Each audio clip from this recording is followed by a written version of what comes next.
Cormier. Mr. Cormier. Ms. McCrimmon. Mr. McCrimmon. Mr. Algebra. Mr. Algebra. Mr. Oliphant. Mr. Oliphant. Mr. Carr. Mr. Carr. Ms. Gould. Ms. Gould. Mr. Holland. Mr. Holland. Monsieur Champagne. Mr. Champagne. Ms. Monsef. Ms. Monsef.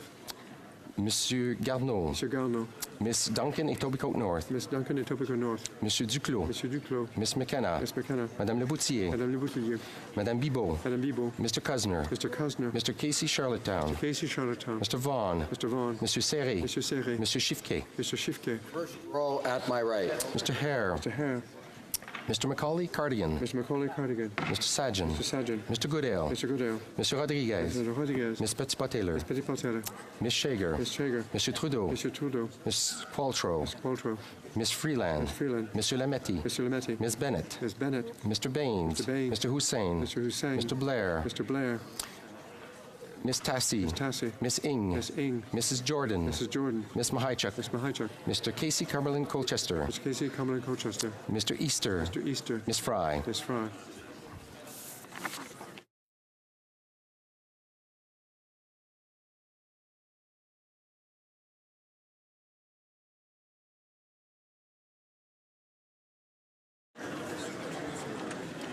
Yeas 57, 57. Nays, compte 222, 222. I declare the motion defeated.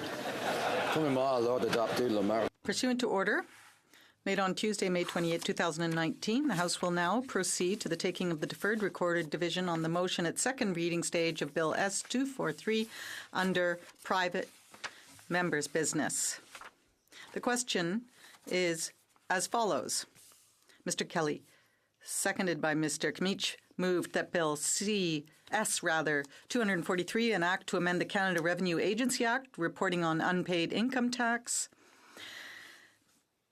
be now read a second time and referred to the Standing Committee on Finance. All those at my left in favor of the motion will please rise. Mr. Kelly. Miss Wilson. 10th row at my left. Mrs. Segerfan. Mr. Weird. Mr. Weir.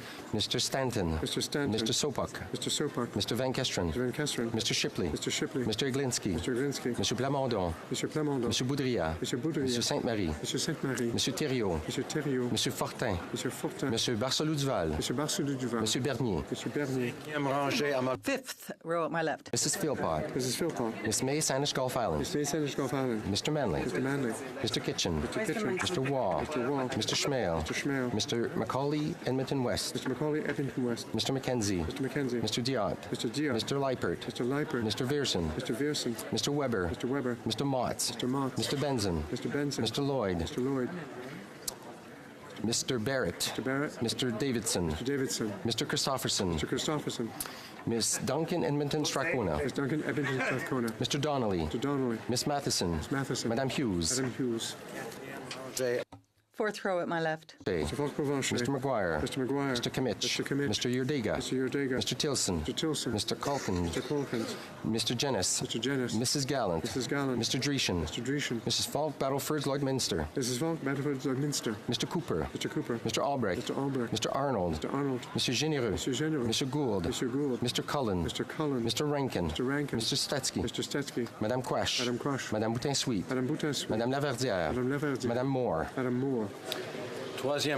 3rd row at my left. Lobb. Mr. Lobb. Mr. Sorensen. Mr. Sorensen. Mr. Godin. Mr. Godin. Mr. Clark. Mr. Clark. Mr. Reed. Mr. Reed. Mr. Likiski. Mr. Likiski. Mrs. Wagentall. Mrs. Wagentall. Mr. Nader. Mr. Nader. Mr. Brassard. Mr. Brassard. Mr. Sweet. Mr. Sweet. Mr. Anderson. Mr. Anderson. Miss Alislev. Miss Alislev. Mr. Soroya. Mr. Soroya. Mr. Carey. Mr. Carey. Mr. Hoback. Mr. Hoback. Mr. Nautel. Mr. Nautel. Mr. Chuckett. Mr. Choquette. Mr. Blakey. Mr. Blakey. Mr. Duval. Mr. Duval. Mr. Cannings. Mr. Cannings. Mr. Johns. Mr. Johns. Mr. McGregor. Mr. McGregor. 2nd row at my left. Mr. Nuttall. Mr. Doherty. Mr. Doherty. Mr. Barlow. Mr. Barlow. Mr. Berthold. Mr. Berthold. Mr. Martel. Mr. Martel. Mr. Paulus. Mr. Paulus. Mr. Albus. Mr. Albus. Mr. Chong. Mr. Chong. Mr. Warkington. Mr. Workington. Mr. Strahl. Mr. Strahl. Mrs. Stubbs. Mrs. Stubbs. Miss Harder. Miss Harder. Mrs. Vecchio. Mrs. Vecchio. Mrs. Wong. Mrs. Wong. Mr. Alboutaif. Mr. Abouteif. Mrs. Cousy. Mrs. Cousy. Mr. Lake. Mr. Lake. Mr. Garrison. Mr. Garrison. Madame Trudel. Madame Trudel. Madame Sans Souci. Madame Sans Souci. Miss Jolibois. Miss Jolibois. Monsieur Dussault. Monsieur Dussault. Monsieur Dubé. Monsieur Dubé. Monsieur Aubin. Monsieur Aubin. 1st row at my left.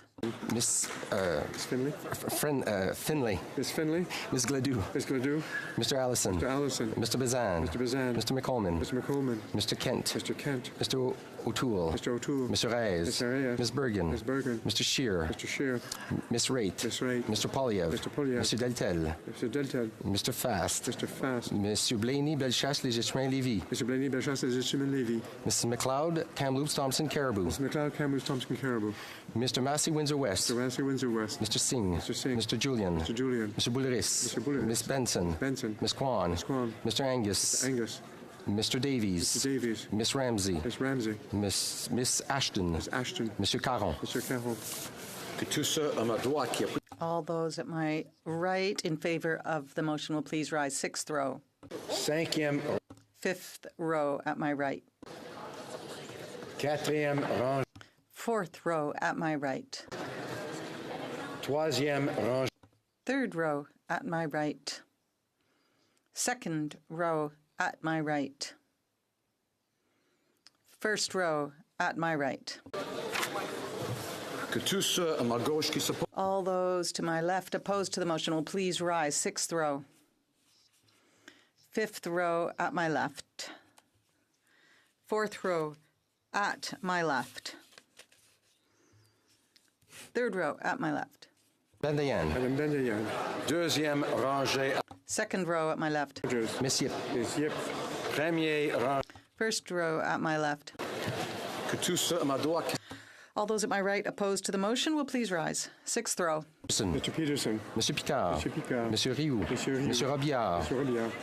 Mr. Rumi. Mr. Rumi. Mr. Resnack. Mr. Rosnack. Miss Hota. Mr. Hota. Mr. Sani. Mr. Sani. Mr. Sanson. Mr. Sanson. Mr. Sanga. Mr. Sanga. Mr. Sarai. Mr. Sarai. Madame Shanahan. Madame Shanahan. Mr. Sheehan. Mr. Sheehan. Mr. Sidhu Mission Masqué Fraser Canyon. Mr. Cedar Mission Mascot Fraser Canyon. Miss Sidhu Brenton South. Miss Cedar Brampton South. Mr. Secan. Mr. Secan. Mr. Sorbera. Mr. Sabara. Mr. Spangeman. Mr. Spangeman. Mr. Tabera. Mr. Tabara. Mr. Tan. Mr. Tan. Miss Vandenbelt. Miss Vandenbelt. Mr. Whalen. Mr. Whalen. Mrs. Zaid. Mrs. Zaid. Madame Fortier. Madame Fortier. Miss Lambropoulos. Madame Lambropoulos. Mr. Hogue. Mr. Hogue. cinquième rangée à ma droite, Fifth row at my right. Mr. Finnegan. Mr. Fisher. Mr. Fisher. Mr. Fonseca. Mr. Fonseca. Mr. Fregiscatos. Mr. Fagiscotto. Mr. Fraser Westnova. Mr. Fraser Westnova. Mr. Fure. Mr. Fure. Mr. Gerritsen. Mr. Gerritsen. Mr. Graham. Mr. Graham. Mr. Hardy. Mr. Hardy. Mr. Harvey. Mr. Harvey. Mr. Housefather. Mr. Housefather. Monsieur Yakono. Mr. Yakono. Mr. Johari. Mr. Johari. Miss Khalid. Miss Khalid. Mr. Levitt. Mr. Levitt. Mr. Long. Mr. Long. Mr. Longfield. Mr. Longfield. Mr. May Cambridge. Mr. May Cambridge. Mr. McKinnon Coquitlam Port Coquitlam. Mr. McKinnon Coquitlam Port Coquitlam.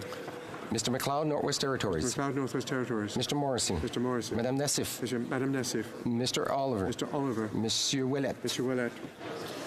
quatrième rangée, Fourth row at my right. Wall. Dollywall. Mr. Pescasilido. Mr. Pescasilido. Madame Mendez. Madame Mendez. Mr. Dubourg. Mr. Dubourg. Mr. Leslie. Mr. Leslie. Mr. Aldaig. Mr. Aldaig. Mr. Amos. Mr. Amos. Mr. Arsenault. Mr. Arsenault. Mr. Area. Mr. Area. Mr. Ayoub. Mr. Ayoub. Mr. Badaway. Mr. Badaway. Mr. Baylis. Mr. Baylis. Madame Lapointe. Madame Lapointe. Mr. Biddle. Mr. Biddle. Mr. Boissonneau. Mr. Boissonneau. Mr. Bossio. Mr. Bossio. Mr. Brettina. Mr. Bettina. Mr. Breton. Mr. Breton.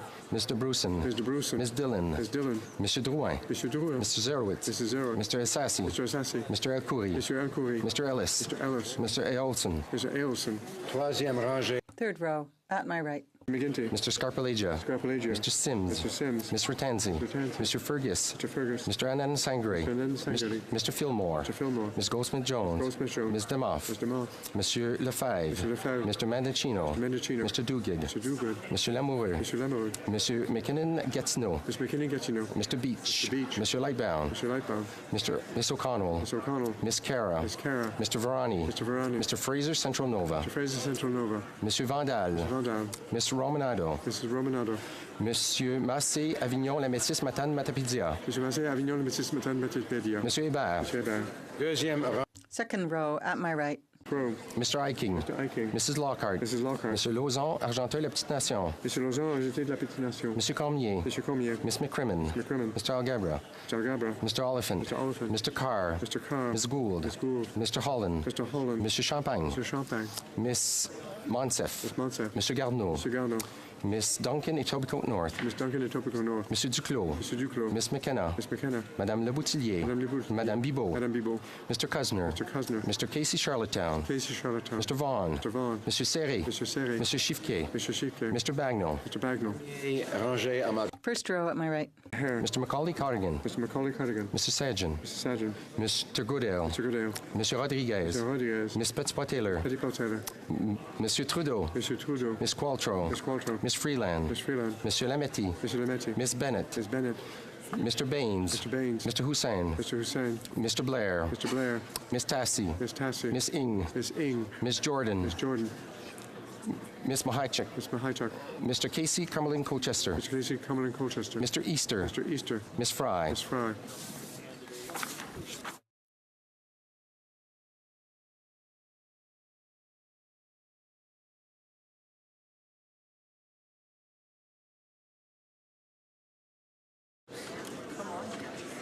Yeas pour 134, 134. Nays contre 150, 150. I declare the motion defeated.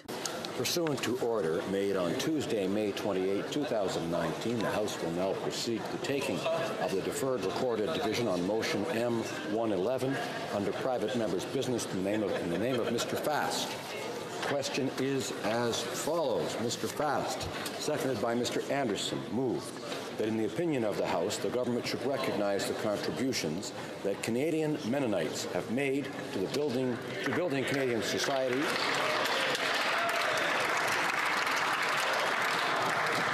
their history of hope and perseverance, the richness of the Mennonite culture, their role in promoting peace and justice, both at home and abroad, and the importance of educating and reflecting upon Mennonite heritage for future generations by declaring the second week of September as Mennonite Heritage Week. All those at my left in favor of the motion will please rise. Mr. Fast.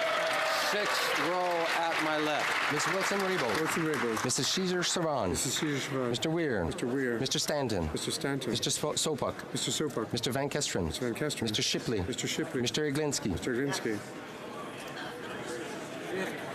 At my left.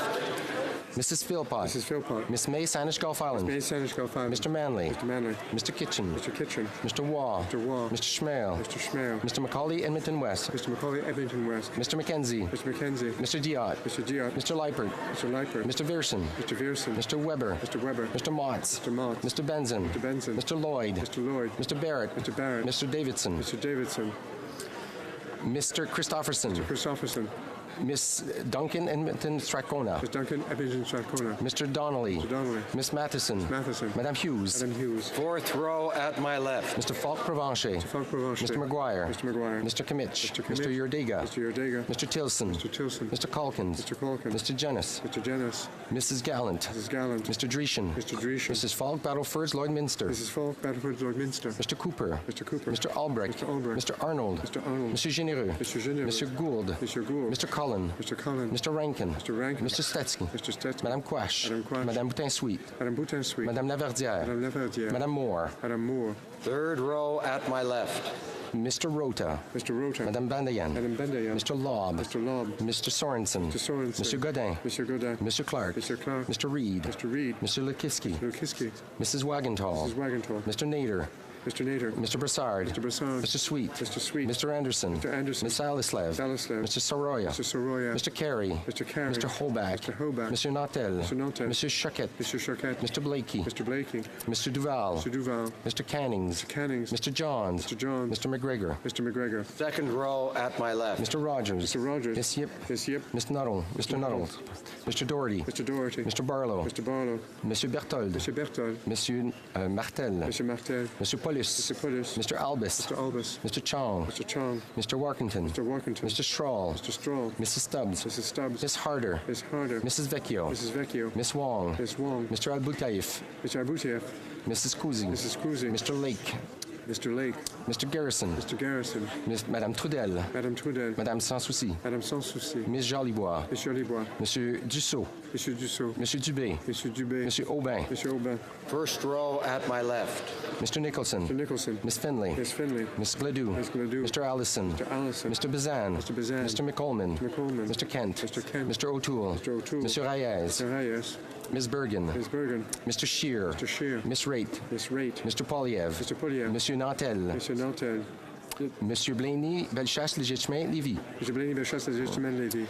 Miss McLeod, Kamloops, Thompson, Caribou. Ms. McLeod, Kamloops, Thompson, Caribou. Mr. Massey, Windsor West. Massey, Windsor West. Mr. Singh. Mr. Singh. Mr. Julian. Mr. Julian. Mr. Bouliris. Mr. Bouliris. Miss Benson. Miss Benson. Miss Kwan. Miss Kwan. Mr. Angus. Mr. Angus. Mr. Davies. Mr. Davies. Miss Ramsey. Miss Ramsey. Monsieur Caron. Monsieur Caron. All those at my right in favor of the motion will please rise. Sixth row. Mr. Peterson. Mr. Peterson. Monsieur Picard. Monsieur Picard. Monsieur Rioux. Monsieur Rioux. Monsieur Robillard. Monsieur Robillard. Mr. Rumi. Mr. Rumi. Mr. Rosnack. Mr. Rosnack. Mr. Sahota. Mr. Hota. Mr. Sani. Mr. Sani. Monsieur Sanson. Mr. Sanson. Mr. Sanga. Mr. Sanga. Mr. Sarai. Mr. Sarai. Madame Shanahan. Madame Shanahan. Mr. Sheehan. Mr. Sheehan. Mr. Sidhu, Mission, Masqué, Fraser Canyon. Mr. Cedar, Mission, Masquer, Fraser Canyon. Miss Sidhu, Brampton South. Cedar, Brampton South. Mr. Secan. Mr. Secan. Mr. Sabera. Mr. Sabera. Mr. Spangerman. Mr. Spangerman. Mr. Barra. Mr. Barra. Mr. Tan. Mr. Tan. Mrs. Vandenbelt. Mr. Vandenberg. Mr. Whalen. Mr. Whalen. Mrs. Zaid. Mrs. Zaid. Madame Fortier. Madame Fortier. Miss Lambropoulos. Madame Lamopoulos. Mr. Hogue. Mr. Hogue. Fourth row at my right. Mr. Finnegan. Finnegan. Mr. Fisher. Mr. Fisher. Mr. Fonseca. Mr. Fonseca. Mr. Fragiscaros. Fragiscaros. Mr. Fraser Westnova. Mr. Fraser Westnova. Mr. Fuhr. Mr. Fuhr. Mr. Gerritsen. Mr. Gerritsen. Mr. Graham. Mr. Graham. Mr. Hardy. Mr. Hardy. Mr. Harvey. Mr. Harvey. Mr. Housefather. Mr. Housefather. Mr. Yakono. Mr. Yakono. Mr. Johari. Mr. Johari. Miss Khalid. Miss Khalid. Mr. Levitt. Mr. Levitt. Mr. Long. Mr. Long. Mr. Longfield. Mr. Longfield. Miss Ludwig. Miss Ludwig. Mr. May Cambridge. Mr. May Cambridge. Mr. McKinnon Coquitlam Port Coquitlam. Mr. McKinnon Coquitlam Port Coquitlam.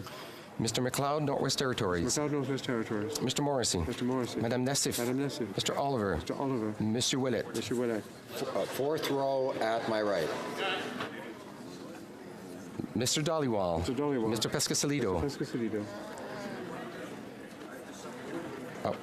Mr. Leslie. Mr. Leslie. Mr. Aldag. Aldag. Mr. Amos. Mr. Amos. Monsieur Arsenault. Mr. Arsenault. Mr. Area. Mr. Area. Monsieur Ayoub. Mr. Ayoub. Mr. Badaway. Mr. Badaway. Monsieur Baylis. Mr. Baylis. Madame Lapointe. Madame Lapointe. Mr. Beach. Mr. Beach. Mr. Boissonneau. Mr. Bossino. Mr. Bossio. Mr. Bossio.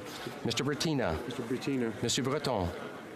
Mr. Breton. Mr. Bruson. Mr. Bruson. Miss Dillon. Miss Dillon. Monsieur Drouin. Mr. Drouin. Miss Zerowitz. Miss Zerowitz. Mr. Isassi. Mr. Sassi. Mr. El Khoury. Mr. El Khoury. Mr. Ellis. Mr. Ellis. Mr. Elson. Mr. Elson. Third row at my right. Mr. McGinty. Mr. McGinty. Mr. Scarpalagia. Mr. Scarpalagia. Mr. Sims. Mr. Sims. Mr. Tanzi. Mr. Tanzi. Mr. Fergus. Mr. Fergus. Mr. Ananda Sangre. Mr. Nandi Sangari. Mr. Fillmore. Mr. Fillmore. Miss Goldsmith-Jones. Goldsmith Ms. Jones. Demoff. Mr. Moff. Monsieur Lefebvre. Mr. Lefebvre. Mr. Mandicino. Mr. Mendocino. Mr. Duguid. Mr. Duguid. Mr. Lamoureux. Mr. Lamoureux. Monsieur McKinnon-Gatineau. Mr. McKinnon Gatineau. Mr. Beach. Mr. Beach. Monsieur Lightbound. Mr. Lightbound. Miss O'Connell. Miss O'Connell. Miss Cara. Miss Cara. Mr. Verani. Mr. Verani. Mr. Fraser Central Nova. Mr. Fraser Central Nova. Monsieur Vandal. Mr. Vandal. Mrs. Romanado. Mrs. Romanado. Monsieur Massé Avignon, la métisse Matane Matapédia. Mr. Massé Avignon, le Métis Matane Matipédia. Monsieur Hébert. Mr. Hébert. Row at my right. Miss Scrow. Miss Scrow. Mr. Iking. Mr. Iking. Mrs. Lockhart. Mrs. Lockhart. Monsieur Lauzon, Argenteuil, la petite nation. Mr. Longeon, Antisé de la Petite Nation. Monsieur Cormier. Mr. Cormier. Miss McCrimmon. Mrs. McCrimmon. Mr. Algabra. Algabra. Mr. Oliphant. Mr. Oliphant. Mr. Carr. Mr. Carr. Miss Gould. Miss Gould. Mr. Holland. Mr. Holland. Monsieur Champagne. Mr. Champagne. Miss Monsef. Miss Monsef. Monsieur Garneau. Mr. Garneau. Miss Duncan et Tobycote North. Mr. Duncan et Topico North. Monsieur Duclos. Mr. Duclos. Miss McKenna. Miss McKenna. Madame Le Boutillier. Madame Lutte Boutillier.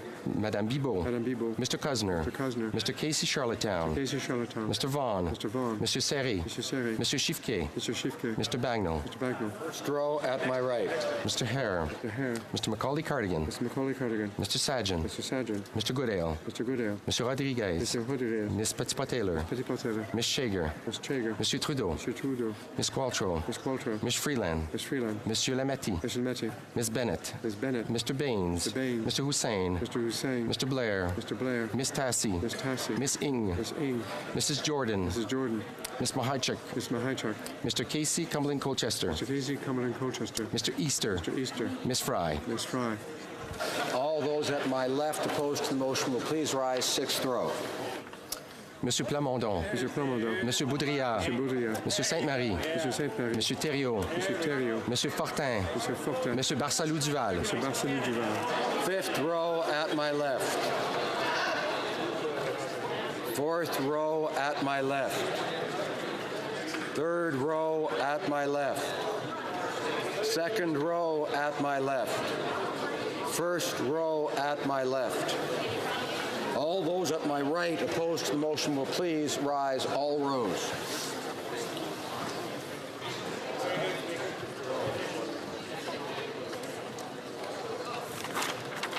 All rows. All rows. Yep.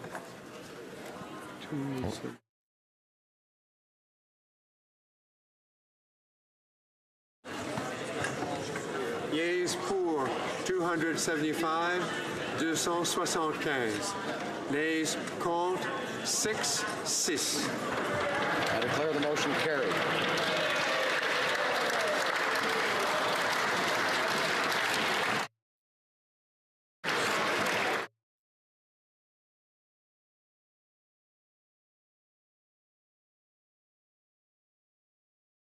The Honorable Parliamentary Secretary to the Government House Leader. So, Mr. Speaker, pursuant to Standing Order 36, Bracket 8, I have the honor to table in both official languages the government's response to 4 petitions.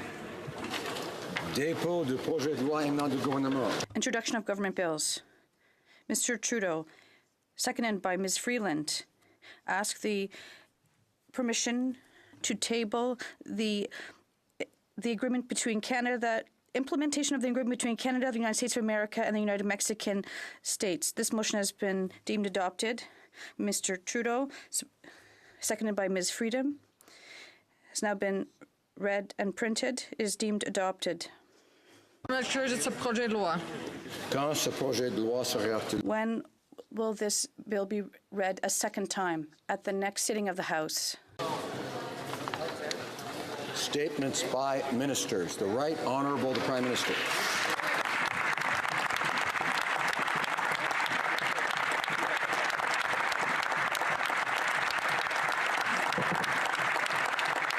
Mr. Speaker, today is a big day for Canada. We've just introduced legislation to ratify the new NAFTA and secure free trade across North America.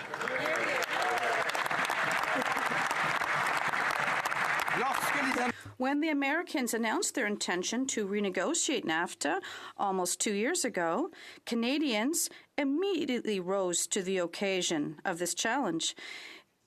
For us, it was the opportunity to modernize this agreement, which was already very productive for Canada, so that it could better reflect the realities of today's world. We put together an outstanding team to help us.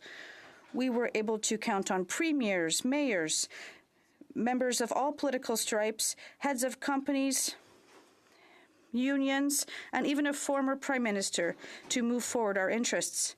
Right from the start, we set objectives that were concrete, and we identified areas that were, for us, non-negotiable. NAFTA without a trade dispute mechanism or a cultural exemption would not have been one we would have signed.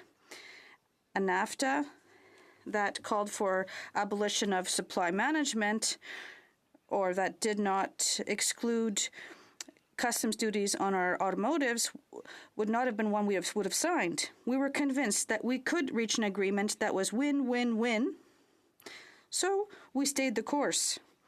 And last October, a new agreement showed we were right. NAFTA was no small task. Our partners are tough negotiators, and tensions sometimes ran high, but Canada always stood firm, and we refused to back down. When the U.S. imposed Section 232 tariffs,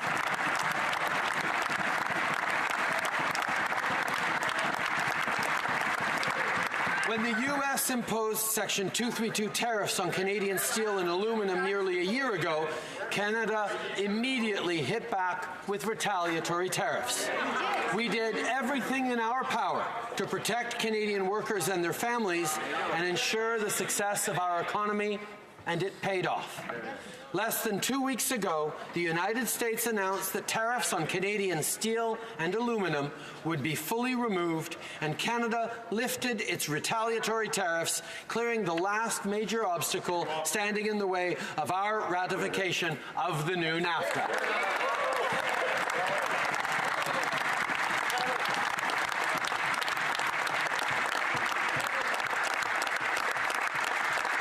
Throughout these negotiations, our goal was always clear: get a good deal that was good for Canadian workers, good for Canadian business, and good for Canadian families.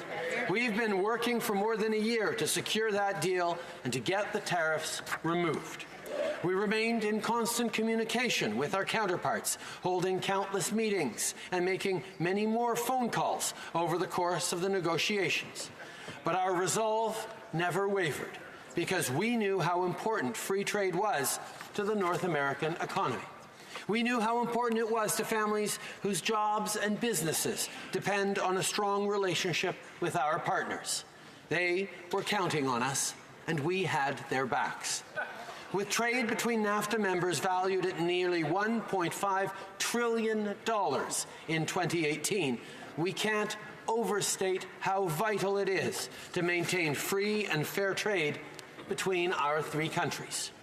Our supply chains are totally integrated. Our companies rely on one another to produce incredible North American products. Canada, the U.S., and Mexico are at our most efficient, most secure, and most profitable when we work together. And it's about time we got back to that way of thinking.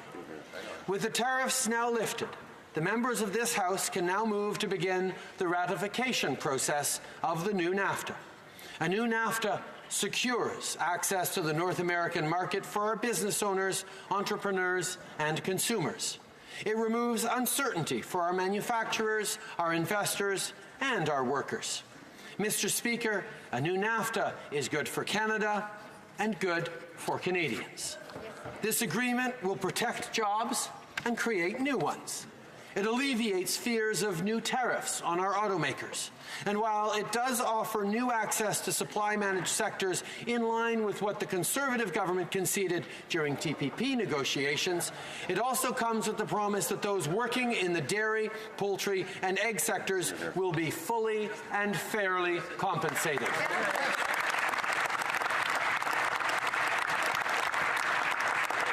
And of course, let me remind this House that in Budget 2019, we committed $3.9 billion to compensate supply-managed sectors for changes made in CETA and CPTPP. It also improves labor rights.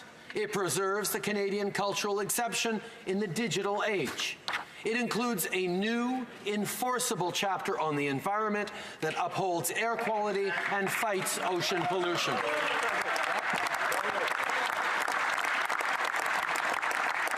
And with the proportionality clause now gone, it asserts Canada's full control over our energy resources.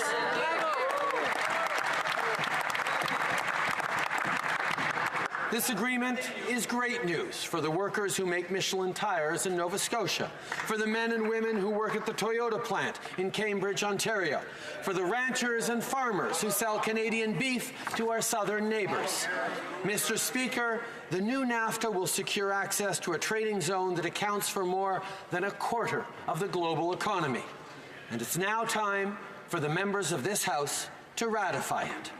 Monsieur le Président. Mr. Speaker, we owe a big thank you to the Canadian negotiating team. Without them, we wouldn't be where we are today.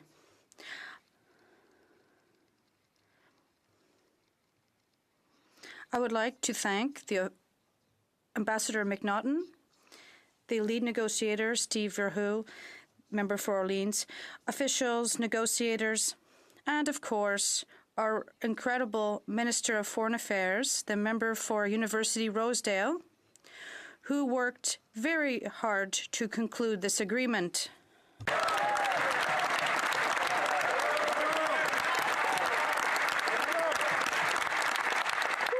We thank them for their unwavering commitment to our workers, our industries, and our economy, for defending our interests and upholding our values. They showed the world what we already knew to be true of our friends, colleagues, and neighbors, that Canadians are nice, reasonable people, but we won't be pushed around.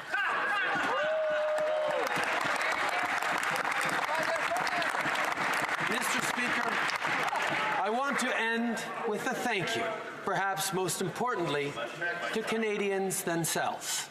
I know that these negotiations created a lot of uncertainty for many of them and their families. They worried about their jobs, their businesses, about their clients. They wondered what would happen if we didn't reach a deal, what it would mean for their retirement, for their kids, or for their community. And frankly, how could they not? They knew perhaps better than anyone what was at stake. They were reminded of it every morning when they punched in, and every night when they sat down for dinner with their family. Throughout these negotiations, which sometimes seemed never-ending, we asked Canadians to remain patient. We asked them to trust us, and I know at uncertain times it was a tall order. But faced with this adversity, we did what we have always done. We stood together. We were there for each other. And we went through this uncertain period together. The negotiations, Canadians from towns and cities right across the country, as well as mayors, premiers, and the members of the NAFTA Council, came together as a singular voice, as one Team Canada. That's how we reached a new NAFTA. That's how we got the tariffs lifted. And that's how we're moving forward today with this legislation, as one Team Canada. Merci, Monsieur le Président. Thank you, Mr. Speaker.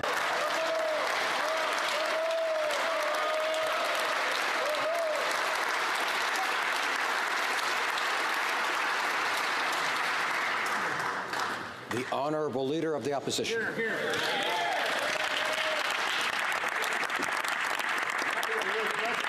Mr. Speaker, I actually feel sorry for the Prime Minister. It's quite clear that nobody in his cabinet, in his caucus, or in his office has the backbone to tell him the truth. The truth is, this new deal is not better than the original NAFTA. 2.5 years ago, when the Prime Minister volunteered to renegotiate NAFTA, he promised Canadians he would get a, quote, better deal. So let's review how we got here, because the Prime Minister's strategy was doomed from the very beginning.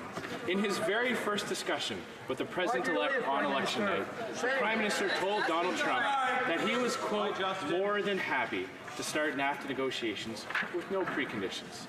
And rather than aiming for a speedy resolution with minimal disruption, as other countries like South Korea did with their agreements with the Americans, the Prime Minister sought a complete renegotiation. The Prime Minister kicked off his negotiating strategy by highlighting aspects of his agenda, insisting that the new NAFTA be focused on a series of conditions that had nothing whatsoever to do with market access or trade. Right. In short order, Canada found itself on the outside looking in, while Mexico and the United States hammered out a deal. So true. Canada would only be brought in at the end. That's exactly how it happened.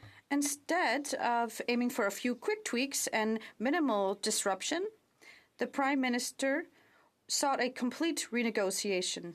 The Prime Minister kicked off his negotiating strategy by highlighting his so-called progressive trade agenda, insisting the new NAFTA should conform to a series of conditions that have nothing whatsoever to do with trade.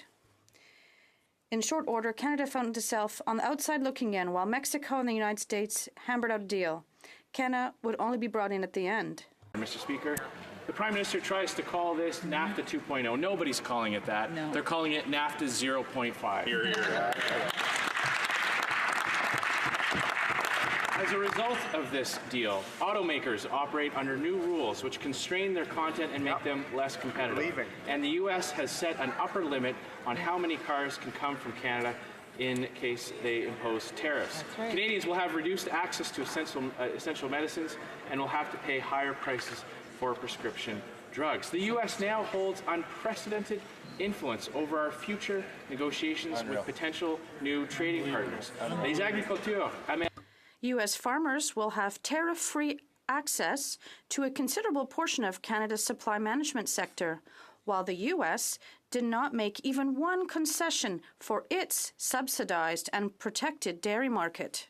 Just said that it was in line with previous trade deals that the Conservative signed. That is completely false. No. They gave away far more, Mr. Speaker, and no Conservative trade deal ever agreed to place limit on our exports to other countries around the world.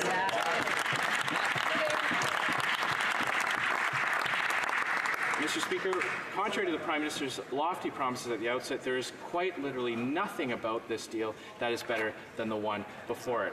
Well, they do like to talk about the ratchet clause, and I have no doubt that there were lots of intense negotiations, lots of evenings where the team was assembled, and they were all focused on the ratchet clause, and they were up late into the evening explaining to the Prime Minister what the ratchet clause was before they even started talking about it. The Prime Minister's only so-called victories from the negotiations are provisions that were already in place that previous Conservative leadership put into the original NAFTA agreement. There we go. Certain binational dispute settlement processes and maintaining the flexibility on cultural programs were already there. They already were there before the negotiations start. You can't count that as a victory if all you've done is prevented selling it away. The United States measured their successes on NAFTA by what it gained. The Prime Minister is measuring his success on what he wasn't forced to give up. And let's remember that he agreed to all of this with steel and aluminum tariffs still in place. After reaching this agreement, the Prime Minister confirmed that he would not attend the NAFTA signing ceremony if steel and aluminum tariffs were not lifted. That was a firm statement. Last holdout, his last negotiating card, was that he wouldn't participate in the photo op at the signing ceremony unless the steel and aluminum tariffs were lifted. In the end, he backed down again, and there he was sitting beside Donald Trump, and steel and aluminum tariffs were still in place. Which brings me to the Prime Minister's final capitulation on the deal in regards to the removal of the steel and aluminum tariffs. Now, of course, Conservatives are pleased that the tariffs are ultimately removed. I've met steel workers, as I have in my riding, who are struggling, and I know the pressures that they were facing. But this deal is far from the, quote, pure good news the Prime Minister has been selling it as. It is, in fact, not as advertised. Quote, don't bask in the glory of this one, is how Leo Gerard, the president of the United Steelworkers Union, described it. That is exactly what the Prime Minister is doing. The deal allows Donald Trump to reimpose steel and aluminum tariffs if there is a, quote, meaningful surge of imports above historic levels. Who defines what meaningful is? Donald Trump. It gets worse. The deal prevents Canada from responding with retaliatory tariffs that target key U.S. industries, the best piece of leverage we have. We even had a Liberal MP ask about this in question period, praising the strategy that strategic tariffs on unrelated industries was part of the pressure that finally got the steel and aluminum tariffs lifted. So what did they do? They traded that away. Usually, Canada would react to these tariffs by imposing itself tariffs on strategically targeted products in some sectors, such as bourbon, ketchup, yogurt, and agricultural products. The Prime Minister also waived these tariffs. Imagine investors who want to expand in Canada and need to be profitable for the next 10 to 20 years to recover their investment. The Prime Minister not only gave the U.S. the power to limit our exports, but he also walked away from our best tactic, retaliatory tactics. We know the Prime Minister is desperate for anything he can point to as a win. So he's pulled out all the stops to celebrate this new NAFTA as a big victory. But it's simply not as advertised, and neither is this Prime Minister. The Prime Minister had a once-in-a-generation opportunity to negotiate a better deal, and he failed. He gave Donald Trump everything the President wanted and more. But this is the deal that we are stuck with. But after October 21st, our new government will work to mitigate the damage this deal has caused. We will address things as we have in the past, as Conservatives have done in the past, working on a one-by-one process. Addressing the issues like the lingering softwood lumber dispute that this Prime Minister failed to resolve. The remaining Buy American provisions, the disjointed regulatory regimes. We will negotiate with the U.S. from a position of strength by emphasizing security and defense cooperation and by imposing safeguards to protect North American steel from Chinese dumping. We will diversify our trading partners as we have in the past to reduce our dependence on the U.S. When Conservatives were in power, we negotiated free trade and investment agreements with 53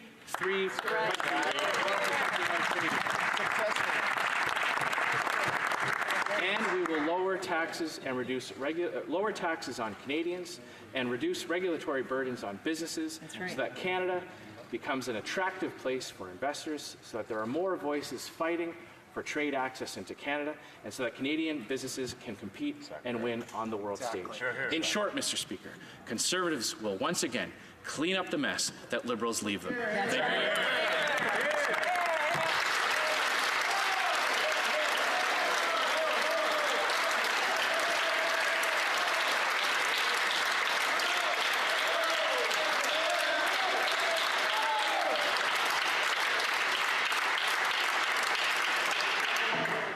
The honourable order. The honourable member for Burnaby South. Mr. Speaker, I want to begin by talking about how this Liberal government thought it made any sense to sign a trade agreement with a country or to enter into a trade agreement while there were still ongoing illegal tariffs on steel and aluminum. That boggles the mind that they thought that that was in any way a good idea. And the fact that we had to push so hard as New Democrats that labor leaders, United Steelworkers had to continue to point out that this is colossally a failure if there's illegal tariffs still being imposed, how can you enter into a trade agreement? I'm sorry to interrupt. Apparently there's a problem with interpretation. Perhaps members could let me know when the interpretation is working. It's working again. I'm terribly sorry. I'm a member for Burnaby South. Mr. Speaker, with your indulgence, shall I begin again? It's just a minute off the top. Mr. Speaker, it boggles the mind how this Liberal government could enter into a trade agreement with a country, could think that it was possible to enter into a trade agreement with a country while that country was still imposing illegal trade tariffs on our steel and aluminum. Those illegal tariffs already threatened thousands of jobs. Thousands of jobs were already put at risk for this duration of those illegal tariffs.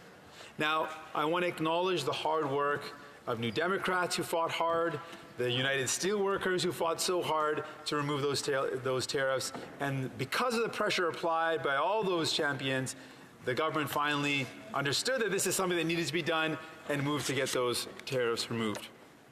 Now, I particularly want to acknowledge our labor critic and our trade critic who worked so hard on that file.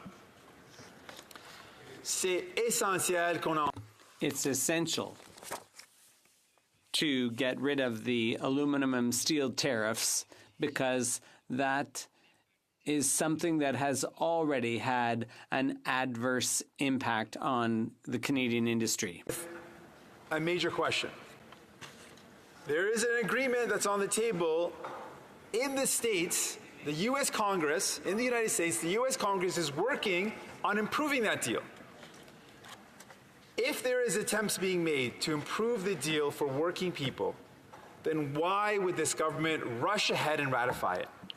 When we know that this deal will not even be in a position to be signed because of the signs that we're receiving from the U.S. Congress, it makes no sense to rush ahead with a time-allocated motion to rush ahead and ratify something when there's already work being done.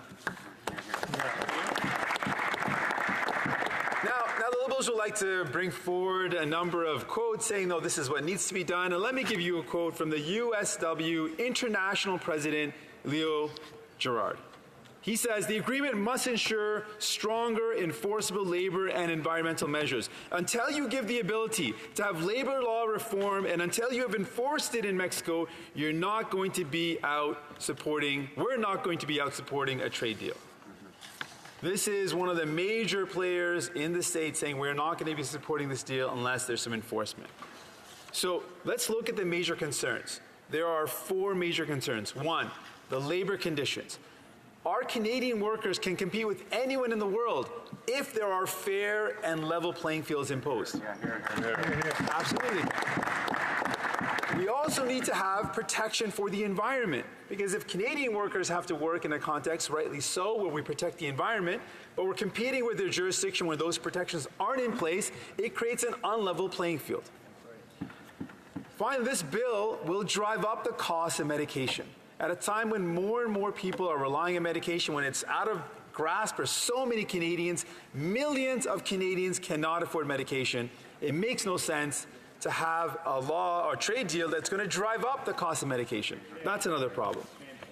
And covering all these issues is enforceability. There's some language in the bill, but there's no concrete guarantee that it can be enforced. So enforceability is a concern. All of these concerns are being raised in U.S. Congress right now. They're being negotiated and worked on right now. Why would we ratify a deal when there's 4 key elements that are outstanding and are being worked on and improved? Parce que pour nous.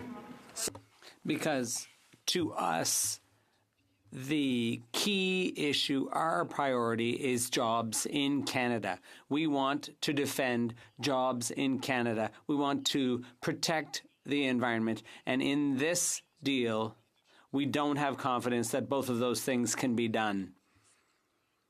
With this deal, there's a danger that the cost of drugs will rise.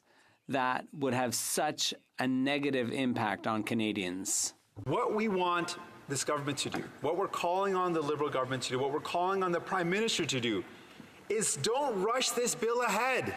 We've got leaders here in Canada, USW National Director Ken Newman, who says, we do not support a rush to ratify the USMCA while our steel markets remain susceptible to foreign dumping and illegally traded products, and by extension, the threat of renewed US tariffs.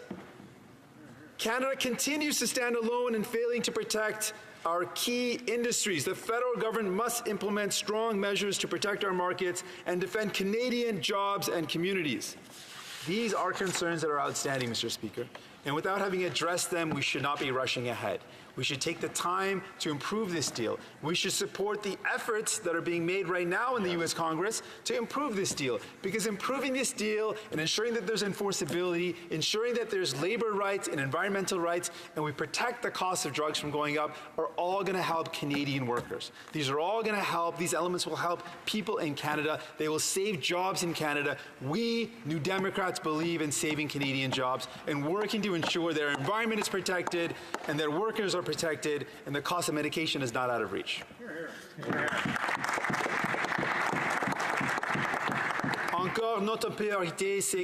Once again, our priority is to protect jobs here in Canada. We want to protect the environment, so we call on the government to let American politicians keep working on improving this deal to help workers and to help the planet. So in closing, Mr. Speaker, I hope the Liberal government understands that their job isn't to do the bidding of Mr. Trump. Their job isn't to rush ahead because Mr. Trump has requested it. Their job is to defend the workers in Canada, Canadian jobs, the environment, and making sure that people can afford the medication they need. That is a priority, not getting an award on a desk or a trophy saying that they've signed another agreement. It has to be a fair agreement. It has to be a good agreement for Canada, and as it stands, there is no reason to rush ahead with this. We oppose this idea of rushing ahead. We need to improve this deal. Thank you.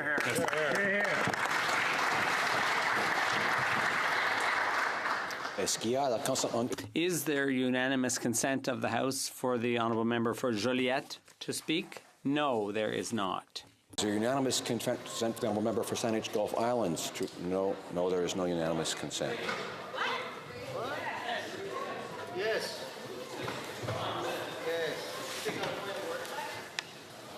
The honourable member, the honourable parliamentary secretary to the government house leader is rising on a point of order. For clarity purposes, Mr. Speaker, I didn't hear anyone, at least on this side, that said no to allow members of the bloc or from the Green Party. We would like to see them actually speak on the issue. Order. I did hear no's. That's the end of the matter. I'm sorry. Order. The honourable opposition house leader is rising on a point of order. I did hear no's from the other side as well, saying no. So we all heard there were some no's. Order. I'm sorry. It was very clear to me that there were no's. So I'm carrying on. I wish to inform the House, because of ministerial statements, government orders will be extended by 27 minutes. Reports from interparliamentary delegations. The honourable member for Ottawa South.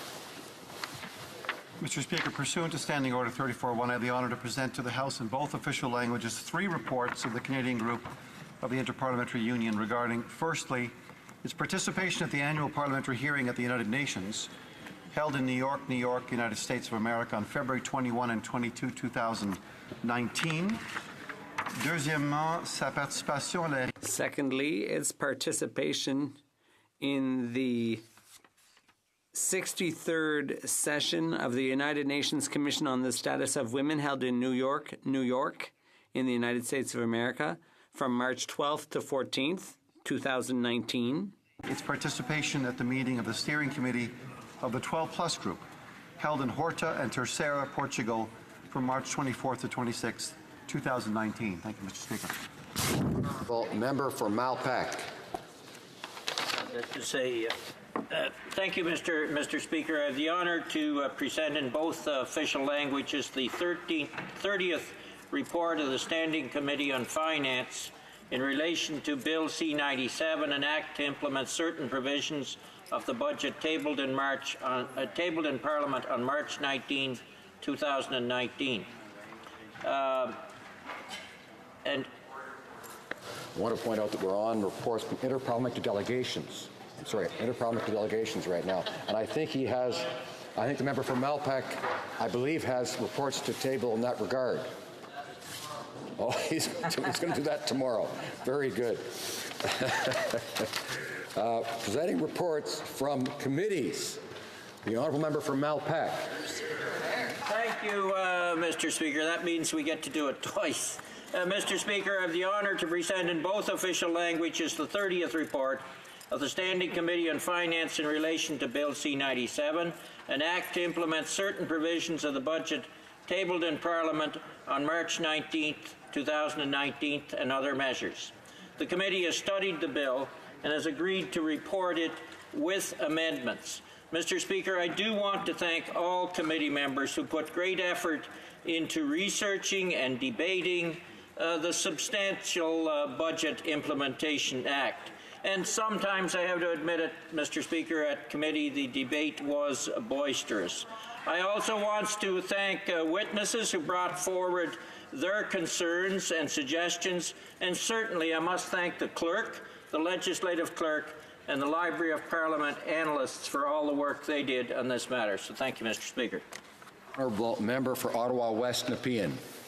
Mr. Speaker, I have the honour to table in both official languages the 25th report of the Standing Committee on Foreign Affairs and International Development, entitled Peace Building and Development in Somalia, South Sudan, and the Democratic Republic of the Congo, Recommendations for Canadian Action. Order 109, the committee requests that the government table a comprehensive response to this report. Thank you, Madam Speaker.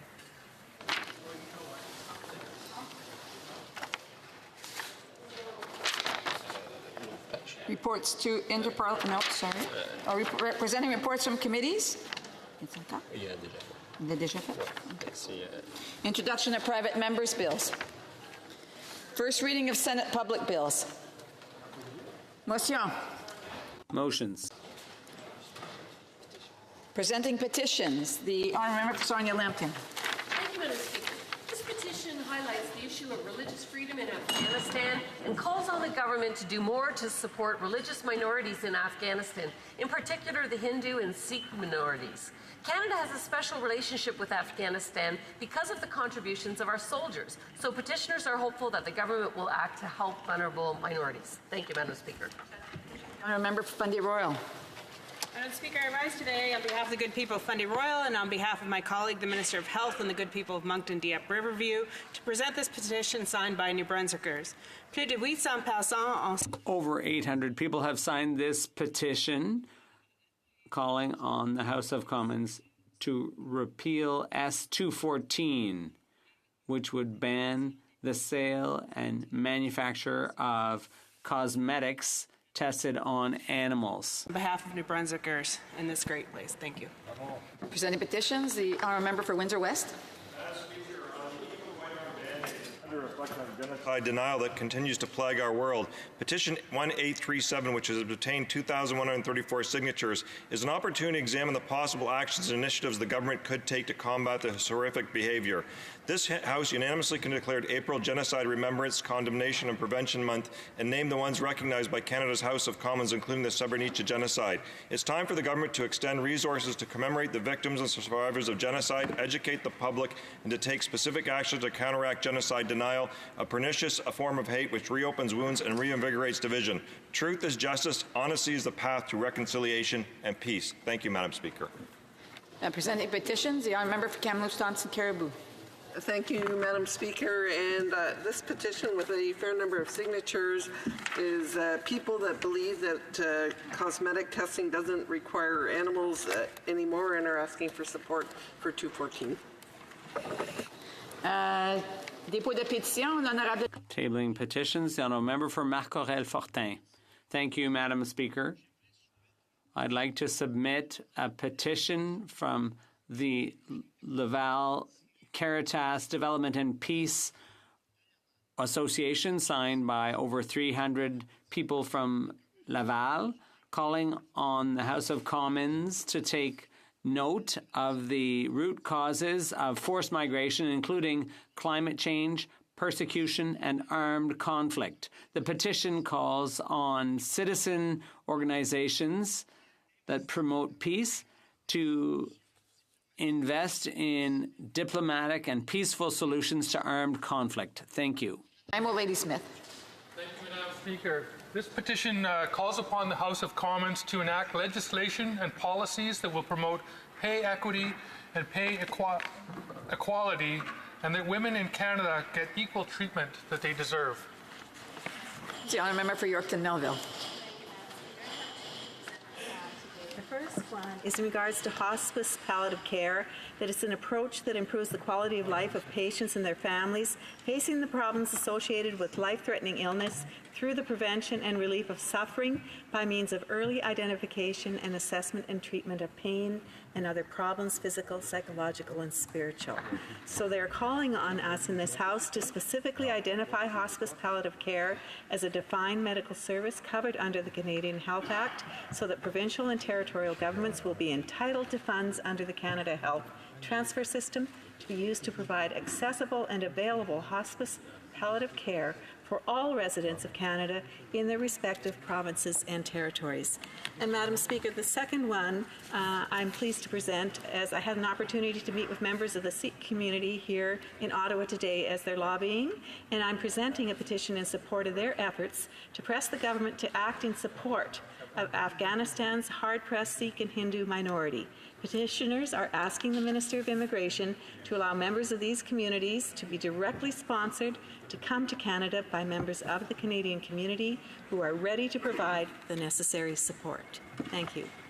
Petitions, the Honourable Member for Saanich Gulf Islands. Thank you, Madam Speaker. It's an honour to rise today with a petition from residents within Saanich Gulf Islands calling on the government to take meaningful and bold climate action. The petitioners point out that we must ensure that global average temperature remain at 1.5 degrees and not above, and to do this they recommend a number of steps, including a national price on carbon, stopping any growth in the oil sands, phasing out coal, and other immediate steps Thank you, Madam Speaker.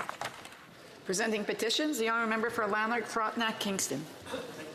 Madam Speaker, Well, yeah.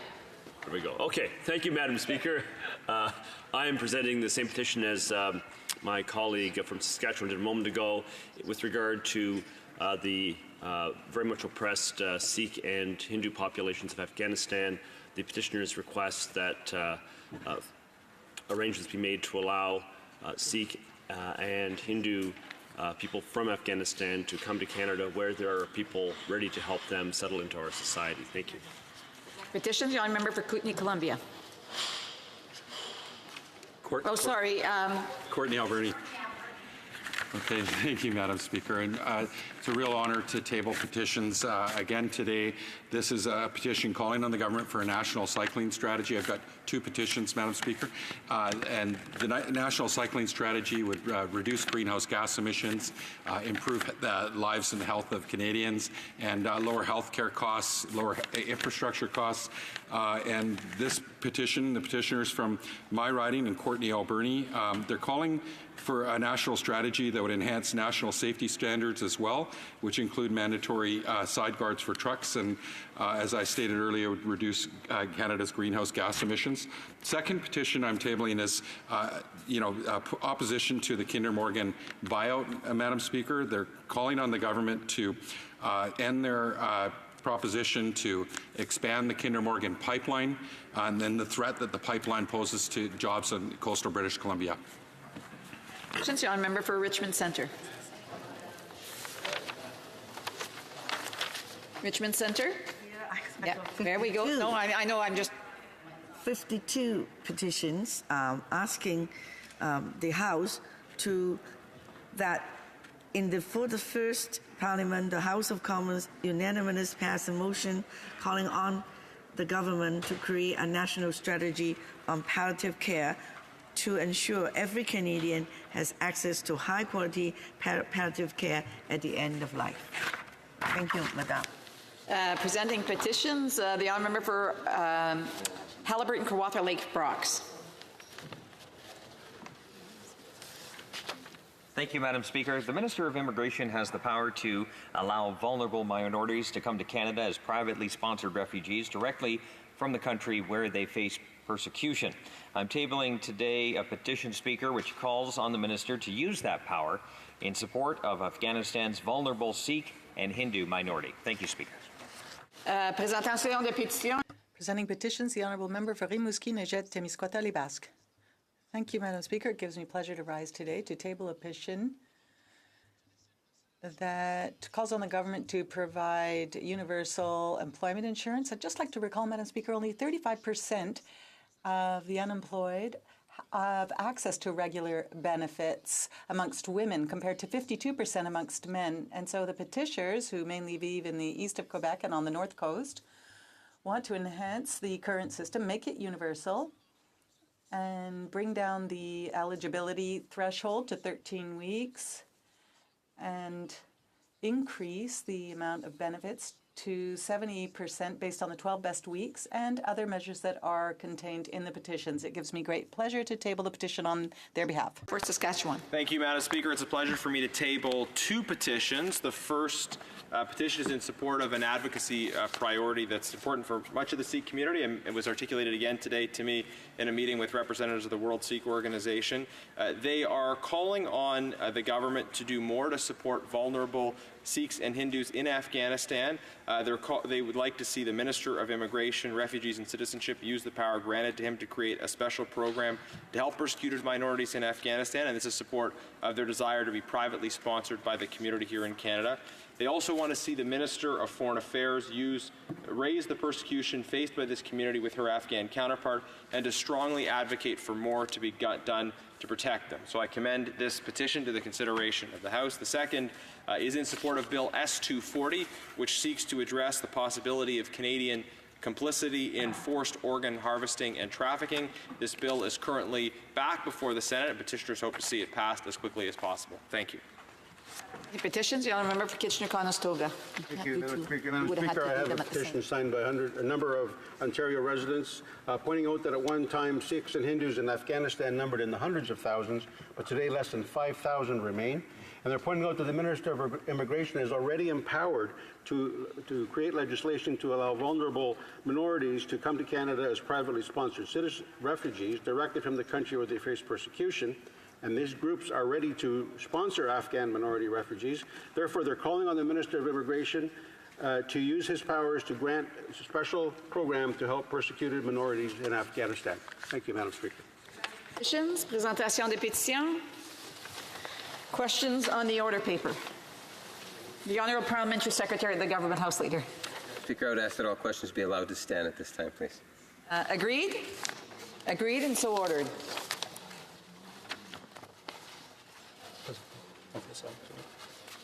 Notice of motion for production of papers numbered P16 in the name of the Honourable Member for Perth Wellington. Is it the pleasure of the House? No. Just 1 second. The Honourable. 1 second. That's the spouse, no?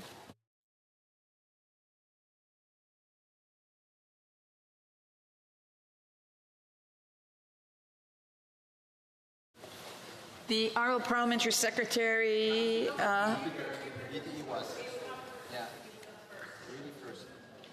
And you recognize it.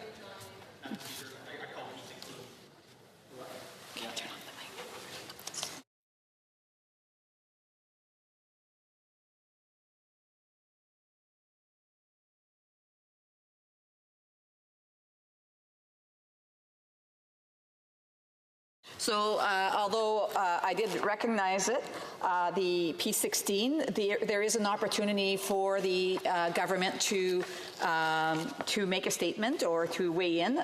So I will actually recognize the Parliamentary Secretary to the Government House Leader at this point.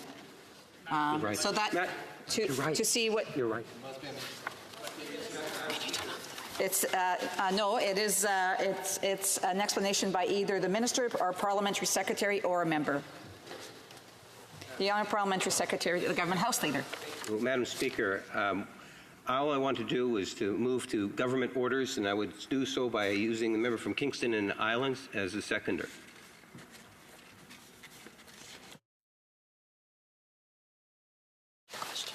Unfortunately, the Parliamentary Secretary is not able to do that, and therefore the question is being put. Is it pleasure of the House that notice of motion numbered P16 for the production of papers be deemed to have been adopted? Yes? It's a no. No? So do the yeas. So do the yeas and the nays. All those in favor will please say yay. All those opposed will please say nay. My opinion's the yeas have it. Call in the members.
question is as follows.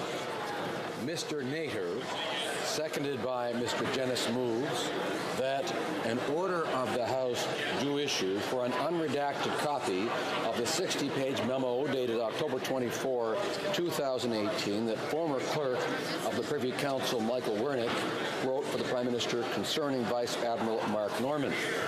All those in favor of the motion will please rise. Mr. Scheer. Mr. Nicholson. Ms. Gledoux. Mr. Allison. Mr. Kent. Mr. O'Toole. Mr. Reyes. Mr. Poiliev. Mr. Deltel. Mr. Fass. Mr. Blaney Belchasse Lévy. Mr. Blaney Belchasse Lévy. Mrs. McLeod, Kamloops, Thompson, Caribou. Mr. Nuttall. Mr. Doherty. Mr. Barlow. Mr. Bertol. Mr. Martel. Mr. Paulus. Mr. Workington. Mr. Strahl. Miss Harder. Mrs. Vecchio. Mrs. Wong. Mr. Abutayev. Mrs. Kuzi. Mr. Lake. Mr. Lobb. Mr. Sorensen. Mr. Godin. Mr. Clark. Mr. Reed. Mr. Lekivsky. Mrs. Wagenthal. Mr. Nader. Mr. Brassard. Mr. Sweet. Mr. Anderson. Mr. Alislev. Mr. Soroya. Madame Boucher. Mr. Carey. Mr. Hoback. Mr. Falk-Provencher. Mr. Zimmer. Mr. McGuire. Mr. Kimmich. Mr. Yerdega. Mr. Tilson. Mr. Calkins. Mr. Jennis. Mrs. Gallant. Mr. Dreeshen. Mrs. Falk Battlefords Lloydminster. Mr. Cooper. Mr. Albrecht. Mr. Arnold. Mr. Kitchen. Mr. Waugh. Mr. Schmale. Mr. Macaulay, Edmonton West. Mr. McKenzie. Mr. Diot. Mr. Leipert. Mr. Viersen. Mr. Weber. Mr. Motts. Mr. Benson. Mr. Lloyd. Mr. Barrett. Mr. Garrison. Mr. Davidson, correction. Mr. Stanton. Mr. Sopak. Mr. Van Kesteren. Mr. Shipley. Mr. Iglinski. Mr. Julian. Mr. Massey, Windsor West. Mr. Bouliris. Miss Kwan. Miss Ramsey. Monsieur Caron. Mr. Garrison. Madame Trudel. Madame Sans Souci. Miss Jolibois. Monsieur Dussault. Monsieur Dubé. Monsieur Aubin. Monsieur Nantel. Monsieur Choquette. Mr. Blakey. Mr. Duval. Mr. Johns. Mr. McGregor. Mr. Rankin. Mr. Stetsky. Madame Quash. Madame Boutin-Sweet. Madame Moore. Miss Duncan, Edmonton Strathcona. Miss Matheson. Madame Hughes. Monsieur Plamondon. Monsieur Sainte-Marie. Monsieur Thériault. Madame Posé. Monsieur Fortin. Monsieur Barcelou-Duval. Mr. Manley. Mr. Weir. All those opposed to the motion will please rise. Ms. Shager. Mr. Hare. Mr. Macaulay Cardigan. Mr. Sajan. Mr. Goodale. Ms. Fitzpatrick. Ms. Qualtrough. Ms. Freeland. Mr. Lametti. Ms. Bennett. Mr. Baines. Mr. Hussain. Ms. Tassi. Mrs. Jordan. Miss Mahachuk. Mr. Casey Cumberland Colchester. Mr. Easter. Miss Scroll. Mrs. Lockhart. Monsieur Lauzon Argentin, La Petite Nation. Monsieur Cormier. Mrs. McCrimmon. Mr. Algebra. Mr. Oliphant. Mr. Carr. Miss Caltrow. Mr. Holland. Correction, Miss Gould. Mr. Holland. Mr. Champagne. Miss Monsef. Mr. Garneau. Miss Duncan et Tobicoke North. Miss McKenna. Madame Laboutillier. Madame Bibot. Mr. Kusner. Mr. Casey Charlottetown. Mr. Vaughn. Monsieur Serré. Monsieur Shifke. Mr. Bagnall. Mr. McGinty. Mr. Scarpalegia. Mr. Sims. Ms. Ratanzi. Mr. Fergus. Mr. Anana Sangre. Mr. Fillmore. Ms. Goldsmith-Jones. Mr. Lefebvre. Mr. Mendocino. Mr. Duguid. Mr. Lamoureux. Mr. McKinnon gets no. Mr. Beach. Mr. Lightbound. Ms. O'Connell. Mr. Fraser Central Nova. Mr. Vandal. Ms. Romanado. Monsieur Massé Avignon Lamétis Matane Matapédia. Monsieur Hébert. Mr. Dollywall. Mr. Pescasolido. Madame Mendez. Monsieur Dubourg. Mr. Aldaig. Mr. Amos. Monsieur Arsenault. Mr. Area. Monsieur Ayoub. Mr. Badaway. Monsieur Baylis. Madame Lapointe. Mr. Biddle. Mr. Boissonneau. Mr. Bossio. Monsieur Breton. Mr. Bruson. Ms. Dillon. Monsieur Drouin. Ms. Zerowitz. Mr. Assassi. Mr. El Khoury. Mr. Ellis. Mr. Erskine Smith. Mr. Elson. Mr. Finnegan. Mr. Fisher. Mr. Fonseca. Mr. Frederick-Scottos. Mr. Fraser Westnova. Mr. Feuer. Mr. Gerritsen. Mr. Graham. Mr. Hardy. Mr. Harvey. Mr. Housefather. Monsieur Iacono. Mr. Johari. Ms. Khalid. Mr. Levitt. Mr. Long. Mr. Longfield. Ms. Ludwig. Mr. May Cambridge. Mr. McKinnon Coquitlam Port Coquitlam. Mr. McLeod Northwest Territories. Mr. Morrissey. Madame Nassif. Monsieur Willett. Mr. Peterson. Monsieur Picard. Monsieur Rioux. Monsieur Robillard. Mr. Rumi. Mr. Rusnak. Ms. Sahota. Mr. Sani. Monsieur Sanson. Mr. Senga. Mr. Sarai. Madame Shanahan. Mr. Sheehan. Mr. Sidhu Mission Masqué Fraser Canyon. Ms. Sidhu Brampton South. Mr. Secan. Mr. Sobera. Mr. Spangeman. Mr. Tabera. Mr. Tan. Ms. Vandenbeld. Mr. Whalen. Mrs. Zaid. Madame Fortier. Ms. Lambropoulos. Mr. Hogue. Mr. Rogers. Ms. Yip. Madame Bandayan.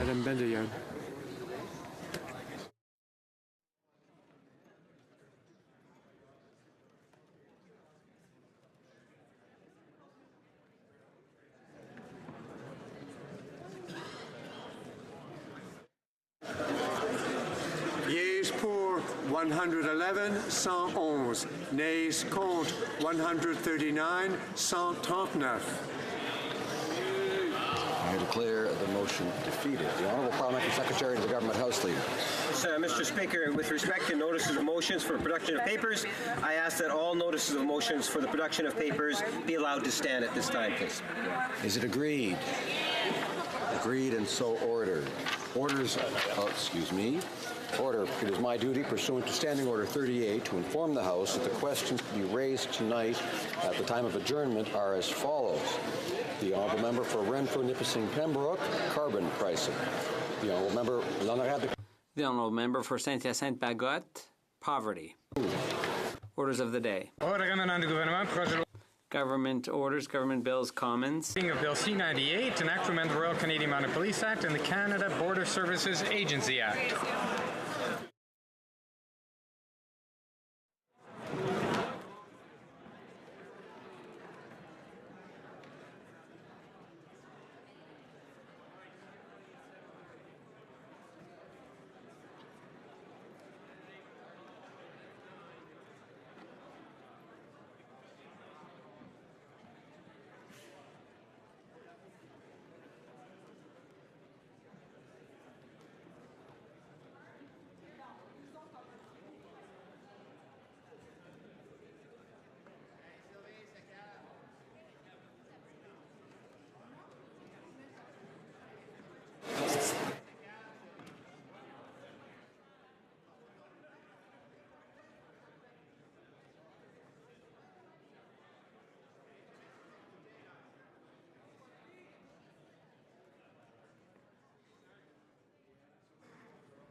Resuming debate, reprise de débat. The honourable member for Durham has 9.5 minutes left from his original speech.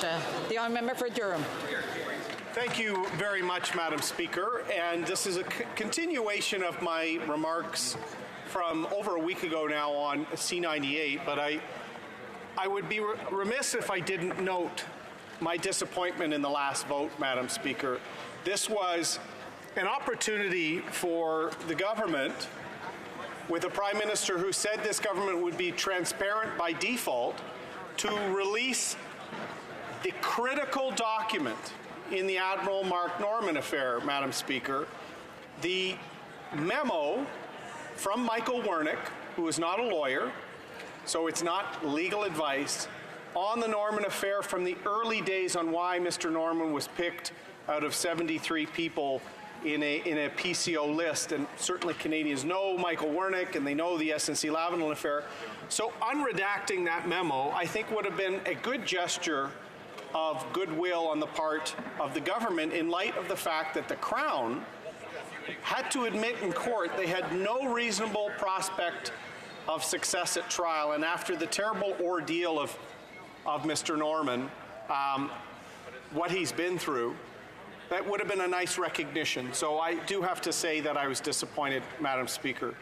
But as I was saying in my previous remarks, some of the main issues I have with C-98 and with some of the bills we're debating now in the final days of this Parliament is the fact that if these were coming here after robust consultations with the people affected, we might be in a position to actually say this was legislation in the long-term interests of the RCMP and other groups caught by the legislation. But it is not, Madam Speaker. This is another example of legislation related to public safety, related to peace officers, related to police officers, that misses the mark yet again, Madam Speaker. And it's unfortunate because, as the Minister would know, we tried in good faith at the beginning of this Parliament to work with them on these issues. He would remember C7, the RCMP unionization bill. We actually worked with the government.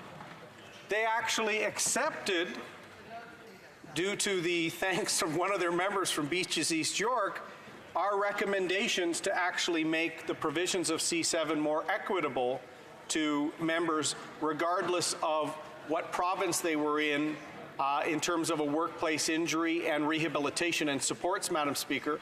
So we actually, on legislation related to the RCMP, provided substantive input that actually helped with that legislation, Madam Speaker. And so we showed at the outset of this Parliament, I think Canadians who see at the end of the parliamentary session we're getting a little raucous, we're getting a little feisty, there's an election on the horizon. But I'll remind them at the beginning of the Parliament, when it came to the RCMP, in light of a Supreme Court decision. I'm sorry, I do have to interrupt the member. We're going to hold on to your time for a second. Because it being 5:30, the House will now proceed to the consideration of private members' business as listed on today's order paper. Sorry.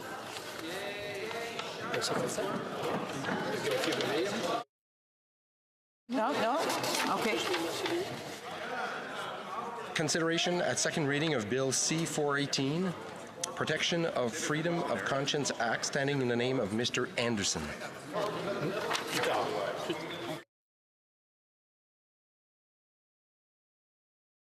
So là, il va y avoir combien de temps, là? Monsieur Nater est là.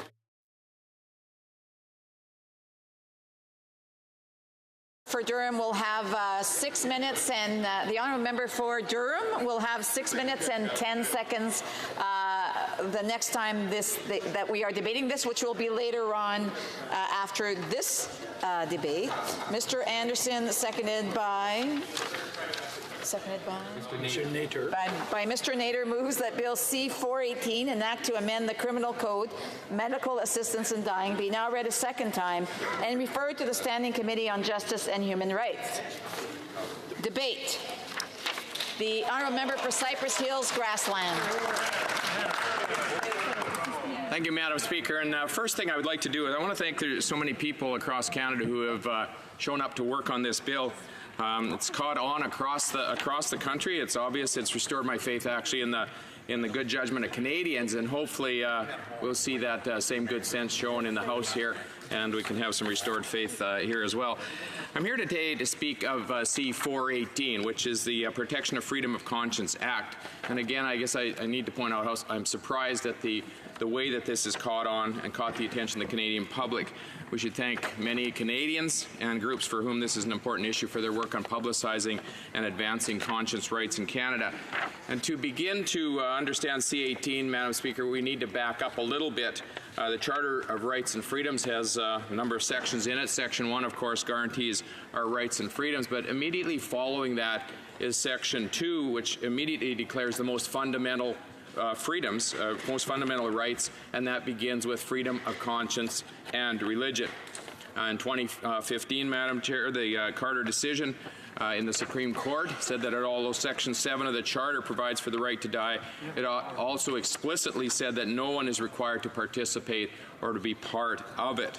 And then we come, Madam Speaker, to C-418, the government's assisted suicide bill. It's a bill that attracted much attention and controversy and laid out the groundwork for the first round of assisted suicide legislation in Canada. And whether you call it euthanasia, medically assisted dying, or assisted suicide, it's all different names for the same things. Medical practitioners were divided on the issue of participating in ending the lives of Canadians. Now, whether we've supported C-14 or not, it was clear that many within the medical community were very concerned. They did not and still do not want to participate in this activity. When C-14 was passed, it included Clause 9, which did say, for greater certainty, nothing in this section compels an individual to provide or assist in providing medical assistance in dying.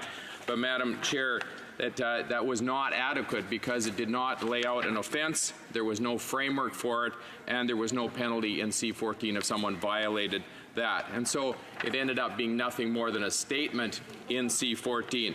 And while the Liberal talking points have repeated this, and they also claim that everyone has freedom of conscience and religion under Section 2 of the Charter, this is not the reality that medical personnel are facing across Canada today. In spite of the fact that on the surface the Charter, Carter, and C-14 supposedly agree, the reality is that physicians and medical personnel are being pressured to participate in this country in something with which they fundamentally disagree, and there is no protection provided to them. Madam Speaker, conscience forms the basis of medical professionals' motivation to pursue their particular field. Doctors practice every day with the knowledge that it's their conscience that motivates them to test the limits of their knowledge and skill. They know that patients' care will suffer if they are deprived of the ability to live with integrity and to follow their conscience. They know the importance of these beliefs to themselves and their patients better than anyone else. For a great many Canadian doctors, the core of their conscience prohibits their participation in taking a life. Indeed, many doctors remain devoted to the black and white of the ancient Hippocratic Oath, a pledge which prohibits the administration of a poison to anyone. Through the availability of assisted suicide on demand across Canada, threats to conscience are no longer confined to the theoretical or to the rhetoric of the courtrooms. They are increasingly present in the examination room as well. And that's why I believe it is time to take action in defense of conscience rights that have stood the test of time for generations. So Bill C-418 seeks to amend the criminal code to do two things: to make it an offense to intimidate a medical practitioner or a nurse practitioner, a pharmacist, or any other healthcare professional for the purpose of compelling them to take part directly or indirectly in the provision of physician-assisted suicide. Madam Speaker, a second provision makes it an offense to dismiss from employment or to refuse to employ a medical practitioner, nurse practitioner, pharmacist, or any other healthcare professional for the reason only that they refuse to take part directly or indirectly in the provision of physician-assisted suicide. So my bill would provide the teeth that C-14 acutely lacks. The Liberals' attempt to provide protection for doctors consisted solely of a rudimentary clause which stated, as I said earlier, nothing compels someone to provide or assist. However, the provision lacked teeth needed for its effective enforcement, as evidenced by the ongoing pressure that's being exerted on physicians, particularly by their regulating bodies. I guess the question is, are these protections really necessary? And I would say, you bet they are. Throughout the legislative process, I've spoken to doctors who feel overt pressure to leave family medicine because of their conscientious beliefs. I've heard of palliative care doctors in Ontario who have stopped practicing altogether. Nurses feel increasingly bullied, choosing to shift their focus or retire early. And I've had personal conversations with people who work in old folks' homes explaining that they do not want to participate in this, but they are increasingly feeling pressured to do so. The pressure on these professionals exists, and they are looking for relief. Now, what is more, regional associations such as the Ontario College of Physicians and Surgeons have introduced regulations compelling conscientiously objecting physicians to participate by providing what they call effective referrals for physician-assisted suicide. A recent court decision has upheld this directive, contravening the assurances that were given or provided in Carter versus Canada and creating an even more urgent need among physicians for protection. And this in spite of the fact that in this situation in Ontario, I'm told the majority of physicians support an allowance for conscientious objections, but the college has not taken that position. And as strange as it sounds, Madam Speaker, the court decision, the recent one, refers to the college's suggestion that if physicians don't like to participate, then they could find other areas of medicine to take up. And, Madam Speaker, this is unusual, particularly in a situation where we have such a shortage of physicians and medical services. And they suggest that if they don't like participating, they could take up things like sleep medicine, this is part of the court ruling, hair restoration, sport and exercise medicine, skin disorders, obesity medicine, aviation examinations, travel medicine, or perhaps become a medical health officer if they don't want to participate. And for many of us across this country, particularly those of us in rural areas, we know that there is an increasing lack of physicians in an increasingly challenged medical system, and I find it increasingly or very passing strange that the college would be the one suggesting such a thing for its physicians. The answer from them does not have to be do it, find someone else to do it, or get out of medicine. Medical resources and personnel are scarce. Why would you try to force people into doing what they believe to be wrong? In the example of Manitoba, the province of Manitoba and their conscientious objection legislation shows there does not need to be compulsion in the medical system when it comes to this issue. My bill does not address the social acceptability of euthanasia and assisted suicide. That's not the point of it. Protecting physicians' conscience rights is not at all a physicians versus patient scenario. By protecting physicians' conscience rights, patients' rights are enhanced. C-418 is about protecting the fundamental freedom of conscience and religion guaranteed to all Canadians in the Charter of Rights and Freedoms. Parliamentarians from all parties cannot ignore the groundswell of support for this bill. It is received that from average Canadians who believe it's time to stand up for doctors and healthcare providers who are not willing to leave their core ethics behind when they're at a patient's bedside. This is not theoretical. I've had photos sent to me of the revolving TV screens that we see in hospital wards and pictures of what seems to be a physician's hand gently resting on the arm of a senior citizen, touting assisted suicide as a medical service, quote, whereby physicians or nurse practitioners help patients fulfill their wish to end their suffering, and a phone number is provided. This makes no mention, interestingly, of palliative care. It makes no mention of other ways to reduce pain and suffering. It makes no mention of access to counseling. So with governments, the courts, and healthcare facilities promoting access to MAID as a right, should not those who object be allowed to have that fundamental freedom of conscience that is so important? I just want to close, Madam Speaker, with a quote from, it's called The Importance of Conscience Rights by the CRFI. And they write, the outcomes of the current controversies that engage freedom of conscience will not only signal the extent to which Canadians can conscientiously participate in public life, in other words, whether they can live in alignment with who they are and what they stand for in matters of morality, these outcomes will also speak volumes about who we are and what we stand for as a society. Suppressing beliefs with which we disagree or that we find offensive in the name of tolerance and liberalism is a contradiction in terms. The fact the state has deemed something legal does not remove a person's freedom to express her moral opposition to it. This freedom is not absolute, but its roots, which are integrity, identity, and dignity, are necessary for human flourishing. These roots must therefore be top of mind whenever limitations on freedom of conscience are proposed. We believe that governments should only limit this human right if there is a compelling justification. Questions and comments? The Honourable Parliamentary questions and comments? The Honourable Member for Coast of Bay Central Notre Dame. Yes, thank you. I just have a couple questions for clarification from my colleague. I'll try to make this short because I know others want to weigh in on this as well. I was wondering what the opinion, if he'd done his research about the Canadian Medical Association, and want to get their opinion of it. I know he mentioned the College of Physicians. I find that somewhat alarming, their response on that. But I want to, with the CMA itself, how do they feel? And also for a remedy for people who feel that they are, I guess, ruled against in their profession when they feel that they have conscientiously objected to something that's important to them. Grasslands. Well, I can tell my colleague opposite, the OMA, as far as I know, has come out and with in favor of protecting the conscience protection rights for the doctors that are part of their association. So the college and the OMA are not on the same page on this one. The college in Ontario has brought in a much stricter set of guidelines, if you want to call it, than virtually anywhere else across Canada. Manitoba has brought in a conscientious objection law which would allow physicians to opt out of this and make it much simpler for them to do that. In Ontario, the requirement is that they must effectively refer, is what the words are that they use. So many people feel that they just don't want to participate at that level. And there, in this day and age of electronics, there are many other ways that people can access the information. A number of other suggestions out there about how that might be done. But the point of this bill is, first of all, to protect that, to give that conscious protection that people need if they want to be able to continue to do their work. Comments? The Honourable Member for Victoria.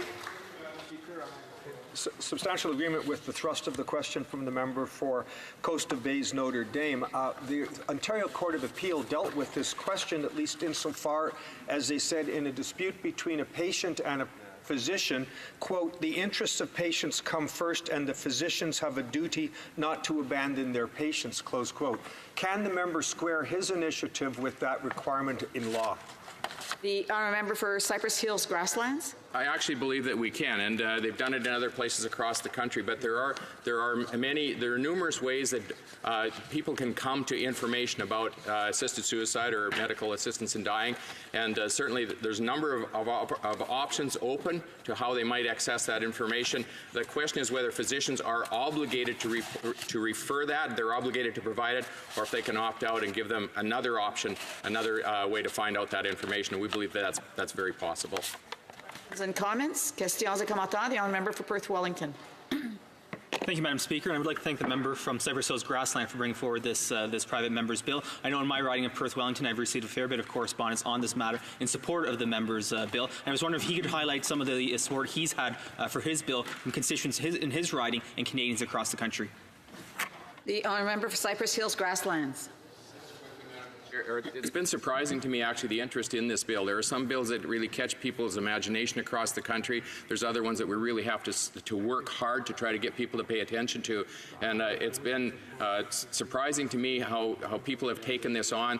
We have an onslaught of petitions that are coming into our office now every day. I'm trying to pass them on to my colleagues as well so they can understand the interest that people in their ridings have in this issue. But certainly people, I think, generally want to be fair to other people and allow them to have the capacity to operate off of the things that they believe in. Every single one of us has a set of beliefs.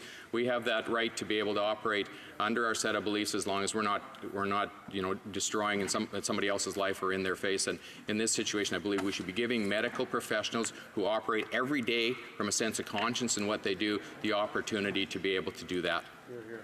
And for a very brief question, the Honourable Member for, sorry about that, the Honourable Member Don Valley West. Madam Speaker, I just want to refer the mover of this piece of legislation to the report that was done by the Special Committee on Medical Assistance in Dying. There was a strong concern in that report that indeed we do honor conscientious objection of medical practitioners, at the same time respecting the right of patients to get absolute medical attention.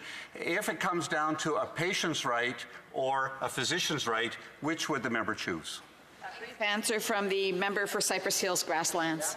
Well, Madam Speaker, as I mentioned a little bit earlier, there are a number of options for people to find the information that they need. There are many doctors and facilities that will provide this service if they want it, but there are other doctors or medical personnel who do not feel that assisting in someone's premature death is actually a part of the mandate of what they've been called to as physicians or as medical personnel. So I think to answer the member opposite, there are enough choices out there that people can have them, that we can allow those who disagree with this procedure to have their freedom of conscience and to be able to live their professional lives in that fashion. Absolutely. Resuming debate, reprise des débats, the Honourable Parliamentary Secretary, the Minister of Justice and Attorney General. Thank you very much, Madam Speaker. It's a pleasure today to speak about Bill C-418, the Protection of Freedom of Conscience Act. This bill proposes to create two new criminal code offences, an intimidation offence, quote unquote, as well as employment sanctions offence, quote unquote. Those offences would seek to protect healthcare professionals' freedom of conscience by prohibiting the use of intimidation to compel practitioners to provide medical assistance in dying, and by prohibiting employers from refusing to employ or dismissing practitioners for refusing to take part in medical assistance in dying. Canada's medical assistance in dying legislation came into force almost 3 years ago in June 2016. It allows adults who are suffering unbearably while on a trajectory towards death to seek the help of a medical practitioner or nurse practitioner in choosing a more peaceful death. Recently released data from Health Canada's fourth interim report reveals that as of October 31st, 2018, more than 6,700 Canadians have received medical assistance in dying. Madam Speaker, it's always a pleasure to address this issue and address any matter of constitutional law in this House for any lawyer in this House, but particularly for me, who practiced in this area for 15 years prior to joining this chamber. Medical assistance in dying has been and continues to be a complicated and contentious issue. That is a given. It raises questions in relation to fundamental values about how we want to live and die as autonomous individuals, how vulnerable individuals must be afforded protection under the law, and also about how we relate to each other as members of Canadian society. The complexity of this issue warrants thorough reflection, clearly, of the many points of view that inform it. Even within this place, different sets of values inform different positions taken when we debated at length former Bill C-14. For instance, as a result of the rich debate that took place, the legislation included a requirement that 3 independent studies be completed on topics that were particularly complex and beyond the scope of the former Bill C-14: medical assistance in dying for mature minors, advance requests, and requests where the sole underlying medical condition is a mental disorder. The Council of Canadian Academies undertook the monumental task of canvassing the available evidence on these questions, and they produced 3 in-depth reports that will continue to inform the dialogue between the public and policymakers. Importantly, the reports themselves set out a variety of points of view among experts on these 3 issues that I raised. You would also know, Madam Speaker, that there's ongoing charter litigation right now in the courts in Canada involving the eligibility criteria set out in the medical assistance in dying amendments to the criminal code that were passed 3 years before. These are ongoing matters. It would be inappropriate to comment on them specifically, but I mention their existence to highlight the different fundamental values that medical assistance in dying implicates, and which the legislation seeks to reconcile: supporting individual autonomy, protecting society's most vulnerable individuals, and protecting broader societal values that go beyond an individual's desire to control their own death, such as the equality of all lives and the prevention of suicide. We've seen just in the opening of this debate an issue about the reconciliation of the charter rights that are held both by the practitioners that are being espoused by the member opposite from Cypress Hill Grasslands, but also from the patients in the medical system, as it was raised by the question from the member from Don Valley West and the member from Victoria. Tout comme ces valeurs complémentaires. As these complementary values underpin the particular criminal code exemptions that Parliament enacted to permit medical assistance in dying, they also play out on the ground. Indeed, just as Canadians in general may have different points of view about what medical assistance in dying should look like in Canada, so do the persons who are directly involved in this new practice. Our healthcare professionals, and in particular the medical and nurse practitioners who are permitted to provide medical assistance in dying. It's to be expected, and indeed Parliament heard, that this diverse group of professionals holds equally diverse views on medical assistance in dying. And this is what Parliament heard. Our government firmly believes that medical and nurse practitioners, as well as other healthcare professionals involved in a patient's care team, should not be forced to participate in the provision of medical assistance in dying. Providing medical assistance in dying is a gesture with the most serious of consequences. Some healthcare practitioners view it as an important part of their practice that relieves a patient's intolerable suffering when approaching death. But others view it as contrary to their conscience, religious beliefs, or their professional role. And other healthcare practitioners might support the availability of medical assistance in dying in principle, but simply do not wish to be involved. Madam Speaker, the legal framework for medical assistance in dying is primarily one of criminal law. Parliament enacted careful exemptions to the offences of homicide and aiding suicide. This means that medical assistance in dying is permitted, but also that no one is compelled by the criminal law to provide it. Let me repeat that. It means that medical assistance in dying is permitted, but that no one is compelled by the criminal law to provide it. For the utmost clarity in this regard, Madam Speaker, the House of Commons Standing Committee on Justice and Human Rights adopted an amendment to what was then C14, adding a new subsection 241.2 sub 9 to the Criminal Code of Canada that clearly states that nothing in the medical assistance in dying provisions compels healthcare practitioners to participate in medical assistance in dying. It is also critically important, since we're debating constitutional law, to keep in mind that Section 2A of the Charter protects freedom of conscience and religion and guards against unjustified government interference with one's religious beliefs and freedom of conscience. We know that. The law reflects that. The court case, the Carter decision of the Supreme Court of Canada, incorporated that in its decision. And I'll read to you part of paragraph 132 of the majority decision in Carter, quote, "Nothing in the declaration of invalidity in which we propose to issue would compel physicians to provide assistance in dying." End quote. Those are the words of the Supreme Court of Canada that entered into Bill C-14 that was further strengthened by the amendment proposed at the Justice Committee, which we voted on in this Parliament. Our government is mindful that the availability of medical assistance in dying in Canada may cause tensions in professional settings amongst medical and nurse practitioners who hold different views on this very topic.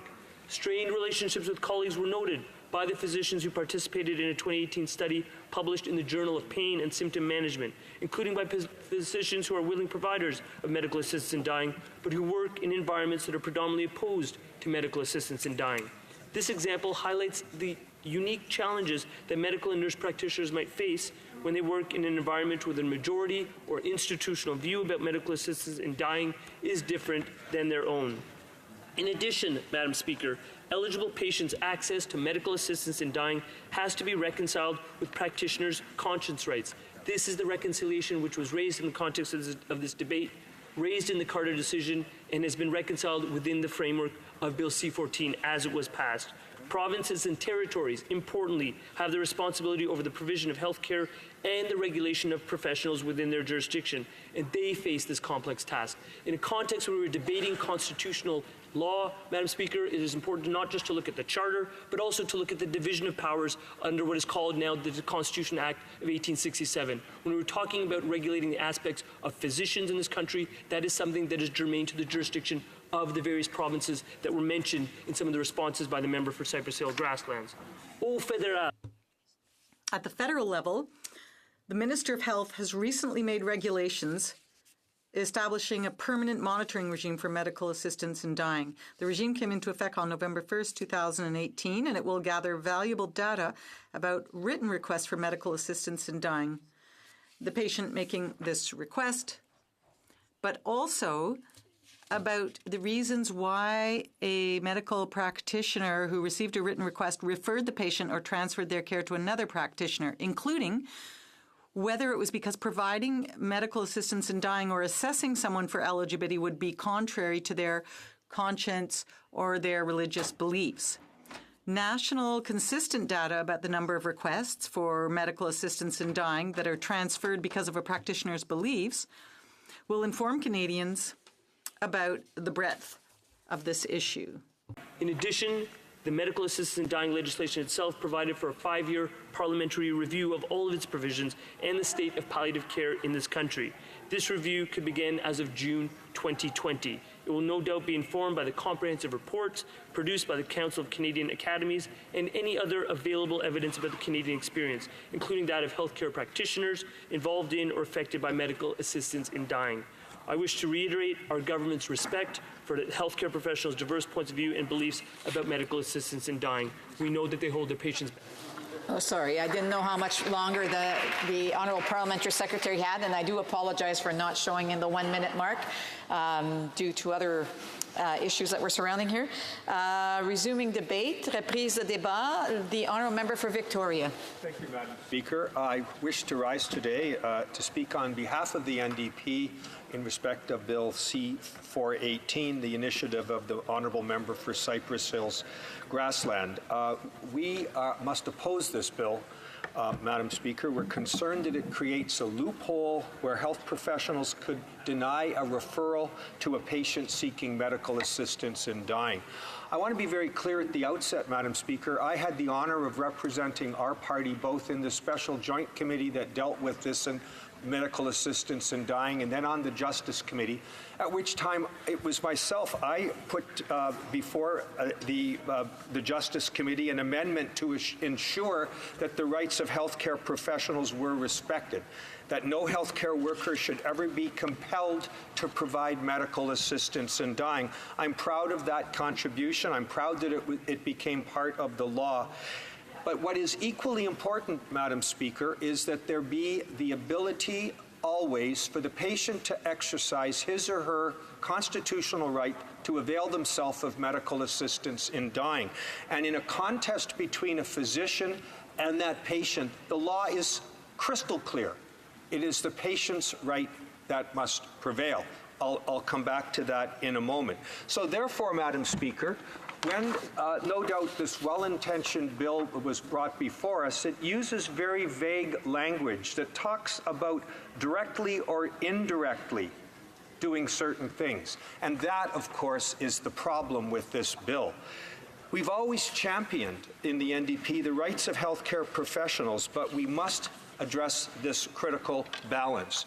So part of ensuring that there is what's called an effective referral is that the doctors, the healthcare professionals are able to find another route, but that always the patient has, at the end of the day, the final ability to avail themselves of that service. It's not enough to say that they can self-refer, they can look in a phone book, they can go to a website.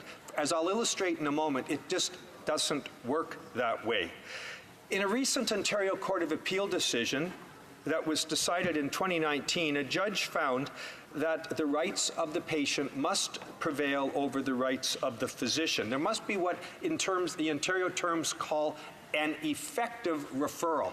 Now that term was defined as follows: a referral made in good faith to a non-objecting, available, and accessible physician, other healthcare professional, or agency. There must be an effective referral. And the quote that I find the most important in the entire decision is as follows: "The interests of patients come first, and physicians have a duty not to abandon their patients." That is the Court of Appeal speaking. It's an imaginatively difficult situation, Madam Speaker, for a person who's in, by definition, severe pain, interminable suffering, to try, in those circumstances where they have less resources than perhaps that normally would be available to them, when they're critically ill already, to be challenged to find a particular doctor. They have a relationship with their physician. That physician, let's say, does not accept the legitimacy of the law of Canada, has a conscientious reason for opposing it, which is, as I said at the outset, certainly their right. There's issues of confidentiality. Not everyone can simply go to their family and say, "Can you assist?" or has the wherewithal at the end of life to go to a website or to a telephone book and try to find that. And that is why the Court of Appeal, in its wisdom, made the statement that I just read. A doctor, in other words, cannot effectively cut their patient adrift.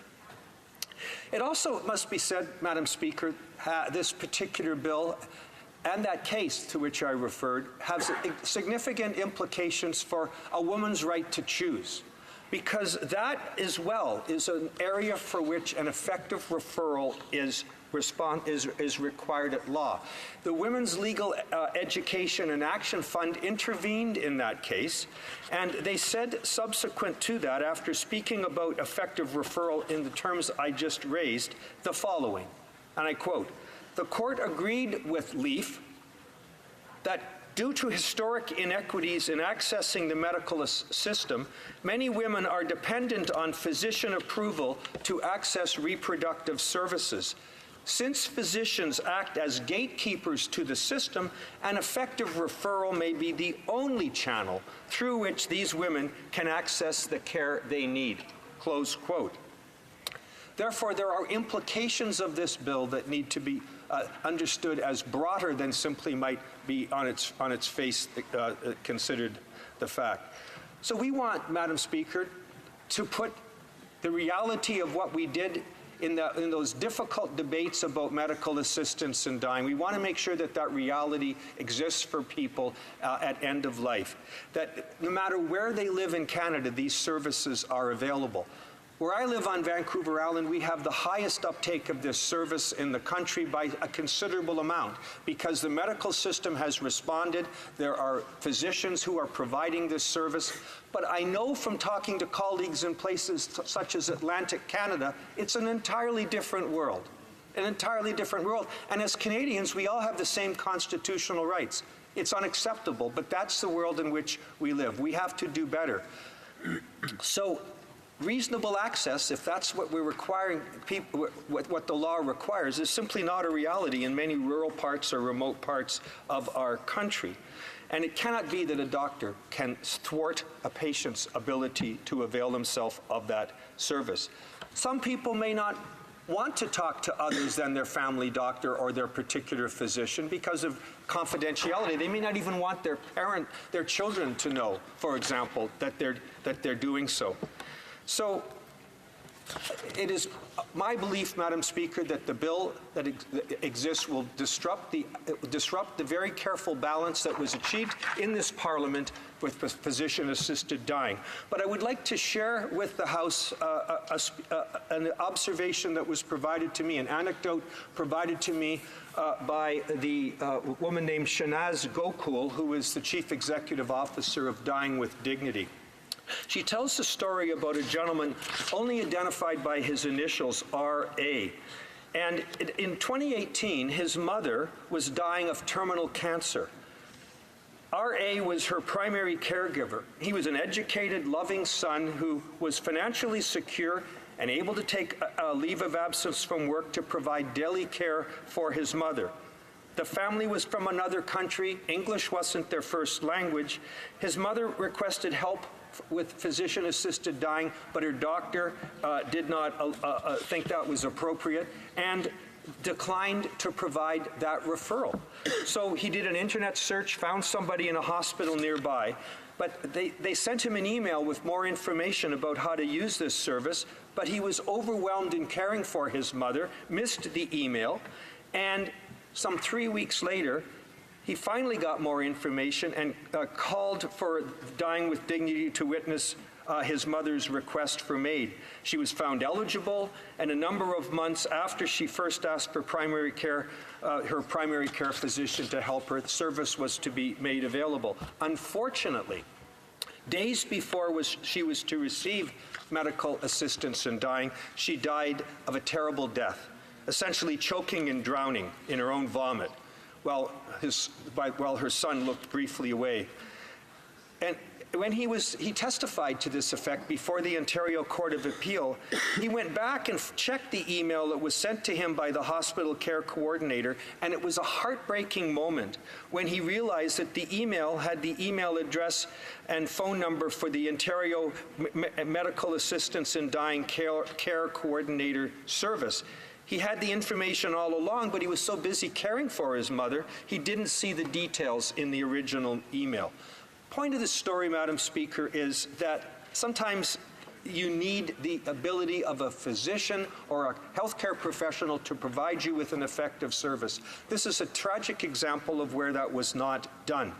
And so sometimes this phone number or web address is simply not enough. So we believe, of course, in conclusion, that coercion is always wrong, intimidation is always wrong, but it's important we keep the balance that was carefully struck in this Parliament when we took the step of creating a regime for Canadians to avail themselves of their constitutional right of medical assistance in dying in certain circumstances, that we keep that balance and we do not destruct it.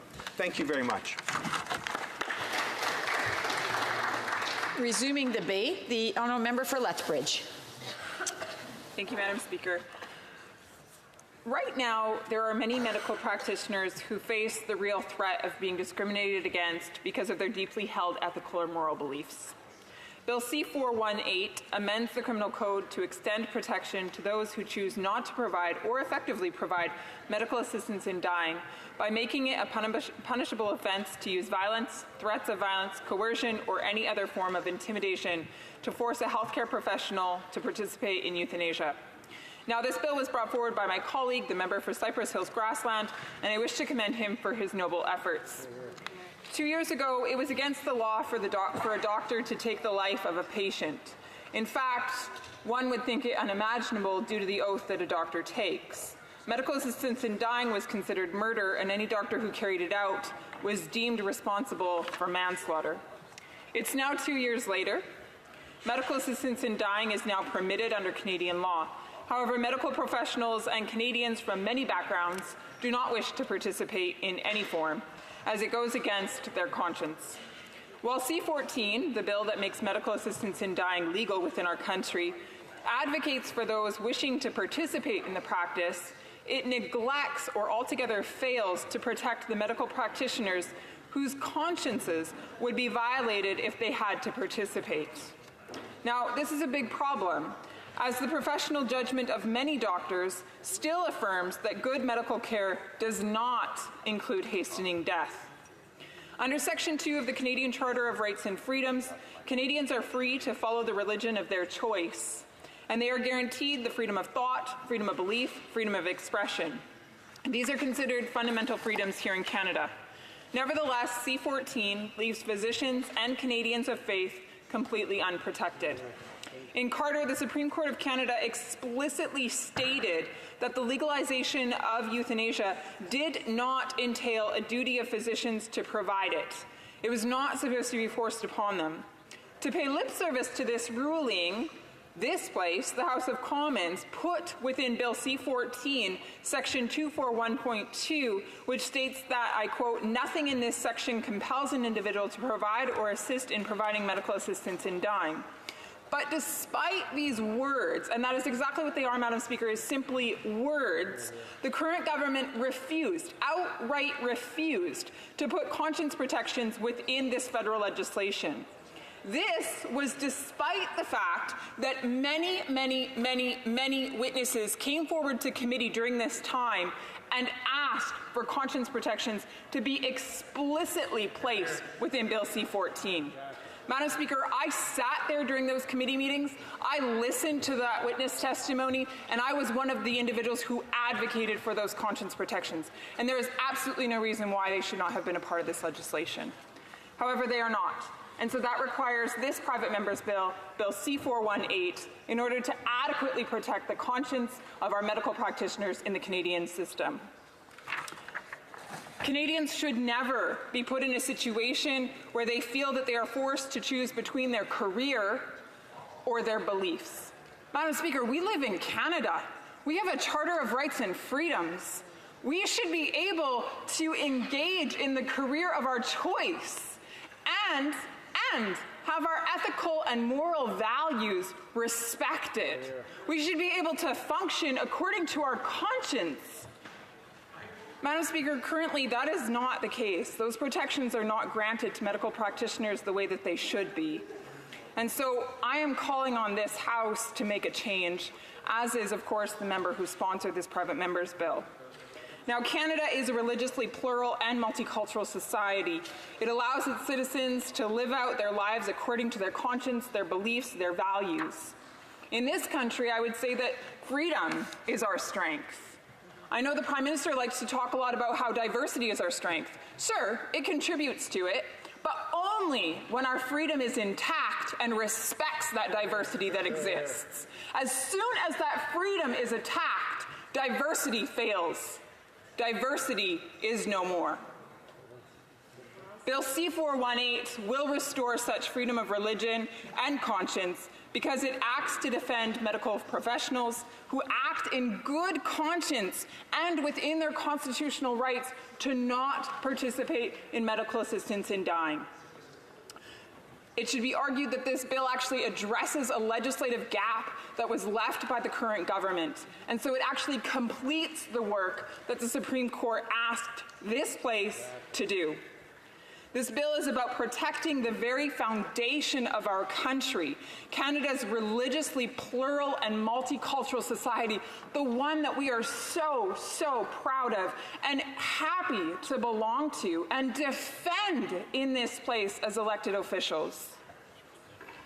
In 2016, the medical assistance in dying became legal under law in Canada. As stated, that was Bill C-14.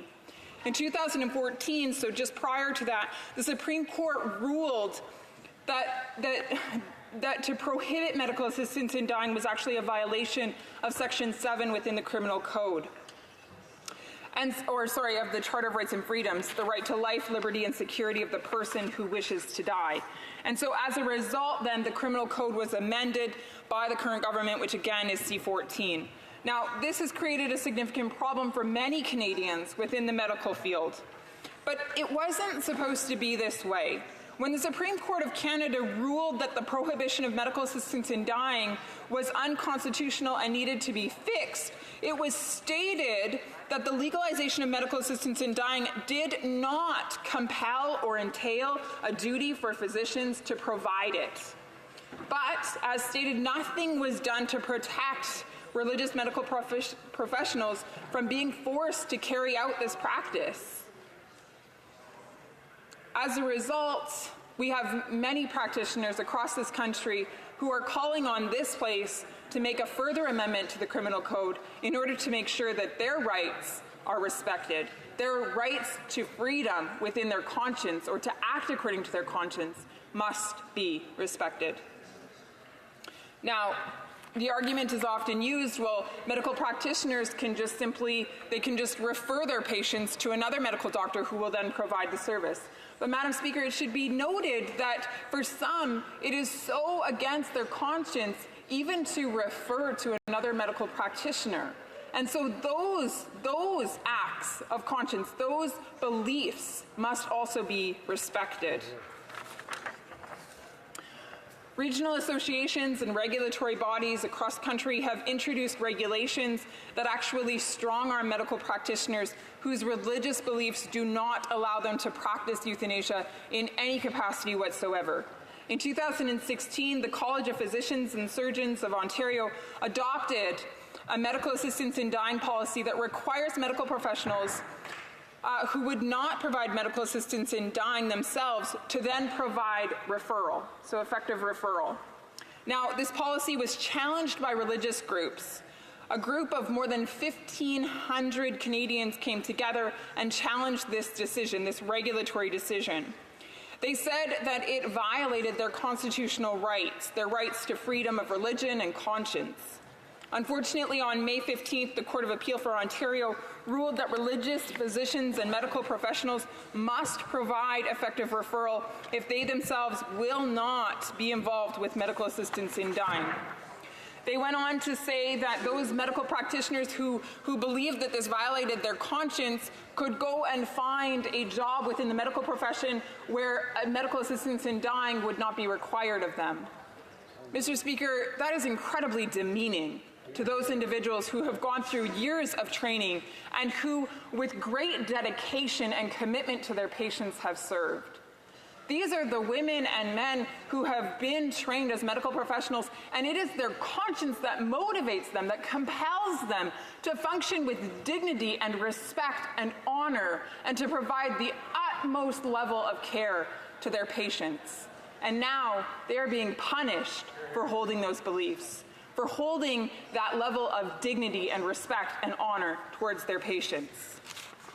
But Mr. Speaker, again, I would plead that it does not have to be this way, that a change can be made to the criminal code that would in fact protect the conscience rights of these medical practitioners who, because of their deeply seated beliefs, are not able to participate in any way in medical assistance in dying. And I would ask that this House rightly respond to the Supreme Court's decision in the Carter case and put this change within the criminal code to rightly respond to that decision. Resuming debate, reprise du débat, l'honorable. The honourable member for Sackville-Preston Chesapeake. Thank you very much, Mr. Speaker. I'm very pleased to rise today to speak to Bill C-418 that was introduced in 2018 by the member for Cypress Hill Grasslands. 18, an act to amend the criminal code, medical assistant in dying, would amend the criminal code to create 2 new offenses aimed at protecting the freedom and conscience of healthcare professionals who object to the participation in or providing medical assistance in dying. One proposed offense would focus on intimidating or creating or threatening behaviors aimed at forcing the healthcare professionals to participate in the provision of medical assistance in dying against their wishes. The other proposed offense would prohibit an employer, from punishing a healthcare professional because they object to participating either by firing or refusing to hire the individual.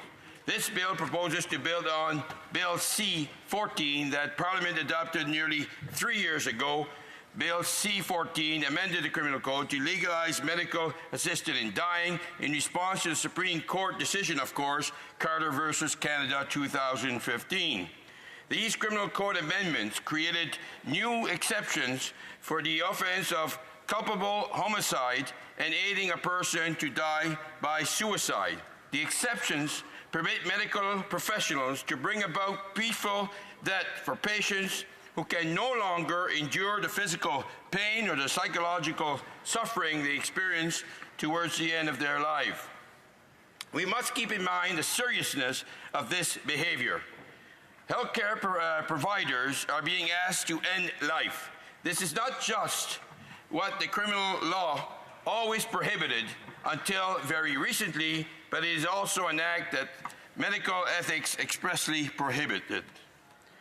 These are just some of the reasons why medical assistance in dying is a deeply personal and difficult issue implicating many values of the highest order of importance in our society.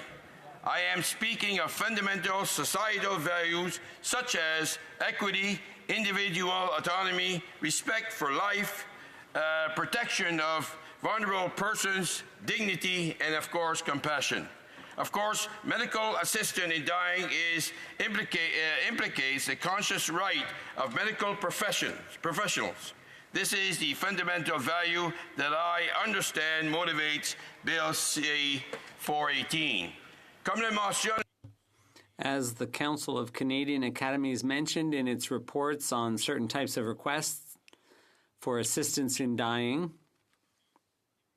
reports that were tabled by the Ministers of Justice and Health in this chamber just a few months ago, a person's individual life experience, values, and beliefs inform their perceptions about the question of medical assistance in dying. While we all share certain experiences and values, we have also each one of us our own unique experiences. This diversity of life experience, as the Council of the Canadian Academics alludes to, gives each of us our own unique way of ordering the importance of the values in circumstances where they come into conflict. Members of this chamber have no doubt seen firsthand the diversity of views in letters that they have received from constituents, if you want, or through conversations from coast to coast to coast. Many may have read the testimonies or the written submissions that Canadians and organizations made to our Justice and Human Rights Committees while it was studying, of course, Bill C-14. Canadians have expressed a wide spectrum of perspective and views on the issue. Some may resonate with our own personal beliefs, and some may differ greatly. Many consider the question of healthcare providers' conscious rights and how they might be balanced against the rights of patients who are suffering unbearable and who choose medical assistance in dying. Indeed, while former Bill C-14 amended the criminal law to enable healthcare providers to respond to the wishes of patients who seek assistance in dying, it also made clear that it did not compel providers to provide or participate in the activity. This is stated in both the preamble of the bill and the relevant criminal code provisions. La Cour suprême du Before this, the question of conscience protections was directly raised before the Supreme Court in the Carter case. In paragraph 132 of its ruling, the Supreme Court addressed several aspects of this question. First, it explained that nothing in its ruling would compel physicians to provide assistance in dying, because its ruling simply rendered the old criminal prohibition invalid. This is consistent with the approach Parliament took in former Bill C-14, namely that in permitting medical and nurse practitioners to participate in medical assistance in dying, the criminal law does not compel them to do so. The court then acknowledged that the physician's decision to participate in assisted in dying is a matter of conscience and, in some cases, a religious belief.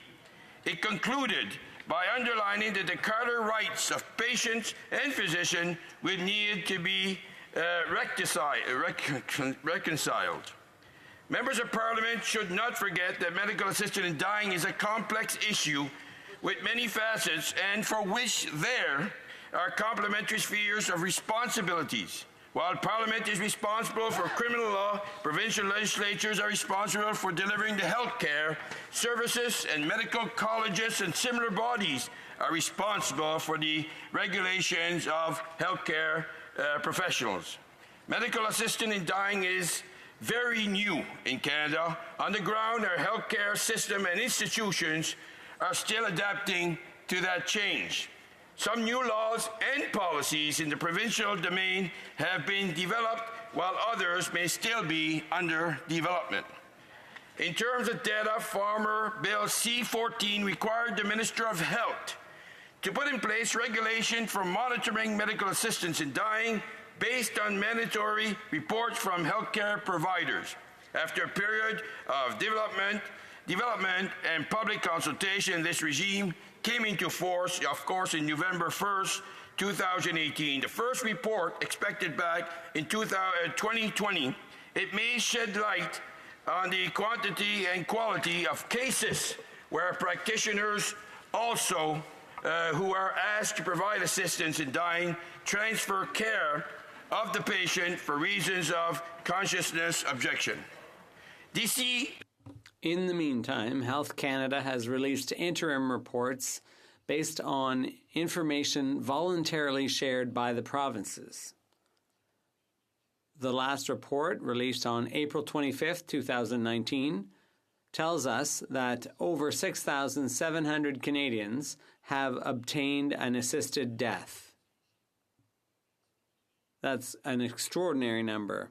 There has been some independent research conducted in Canada. One study entitled Exploring Canadian Physician Experiences Providing Medical Assistance for Dying, qualitative studies found that in some cases, providers who participated in medical assistance in dying reported that it negatively affected their working relationship with colleagues. This finding is just as alarming as the prospect that the practitioner would be physically threatened in order to coerce them into participation. I ask members of the Chamber and all Canadians to be respectful of the beliefs, values, and perspectives held by others, even when it differs vastly with their own opinion. There is no single right answer when values collide. Our way forward must be a journey in which we engage, we listen, and we try to accommodate, not to threaten or provoke conflict. I'm pleased that Bill C-418 gives us the opportunity to discuss medical assistance in dying again, and also to focus on the vital importance of respecting differences and diversity. I urge all members to approach this bill and ongoing public and policy debates on medical assistance in dying, and we're all here to listen and with an open mind. Thank you very much, Mr. Speaker. Resuming debate, reprise du débat. The Honourable Parliamentary Secretary to the Government House Leader. So thank you, Mr. Speaker. And it's interesting that we would be debating the member opposite's bill today.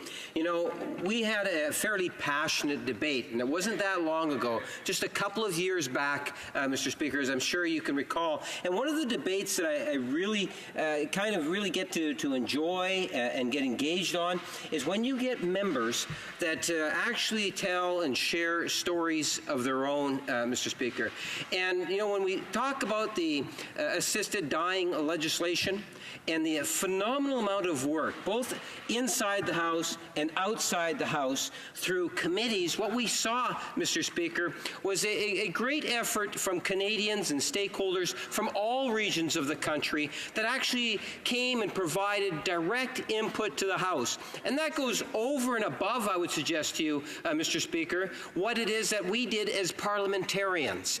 Because I'm sure you can relate, same with myself, Mr. Speaker, where you get constituents that are very passionate on this particular issue.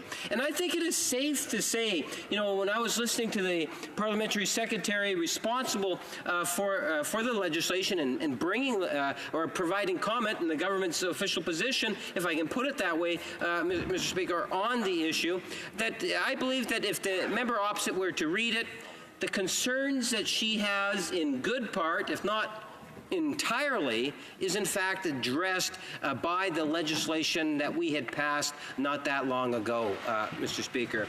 I recall very vividly many of the debates that we had when it came to the issue of palliative care. I think that you could see every member in this House can somewhat relate to the issue of palliative care, Mr. Speaker. It's an area in which this government has talked extensively about in terms of how it is that through health care that we can ensure that there's more palliative care facilities in all regions of our country, Mr. Speaker. There is so much more that we can do on that particular file to improve the conditions of providing this particular service to our constituents, Mr. Speaker. It is indeed a service. that is provided to our constituents through our provincial administrations. You know, I used to be the healthcare critic many years ago for the province of Manitoba, and I can tell you that one of the passionate areas that often would surface, Mr. Speaker, is the issue of hospitals and how many individuals we had in hospitals that would have been better off putting into some sort of a care home facility, Mr. Speaker.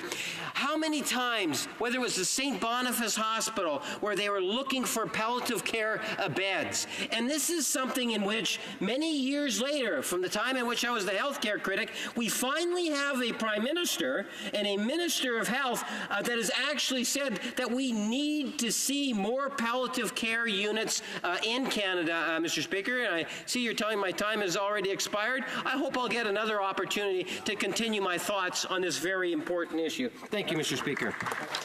The honourable member for Winnipeg North will have 6 minutes and 33 seconds coming to him when debate resumes. The period provided for consideration of private members' business has now expired, and the order is dropped to the bottom of the order of precedence on the order paper. Orders of the day. Government orders, government bills, comments. Respecting Senate amendments to Bill C-81, the Accessible Canada Act. Reprise du débat. Resuming debate. The honourable member. Oh, excuse me. Is it questions? No, it's debate. Oh, je m'excuse. L'honorable ministre du Transport. The honourable Minister of Transport. Merci, Monsieur le Président. Thank you, Mr. Speaker.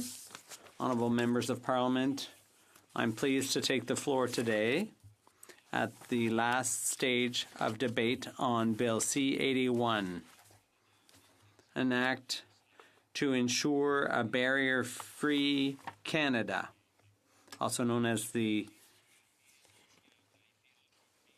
Accessible Canada Act. A lot of work has gone into this bill. So many people put time and energy into this bill. It's a historic bill. People with disabilities, stakeholders, individuals and organizations who have a role to play in accessibility in Canada, particularly the disability community was heavily involved all throughout the parliamentary process, and their efforts have seen to it that this bill reflects their voices and priorities. We should all be proud, very proud, of the hard work done on this bill. Everyone who took part in the process understands the specific importance of this bill.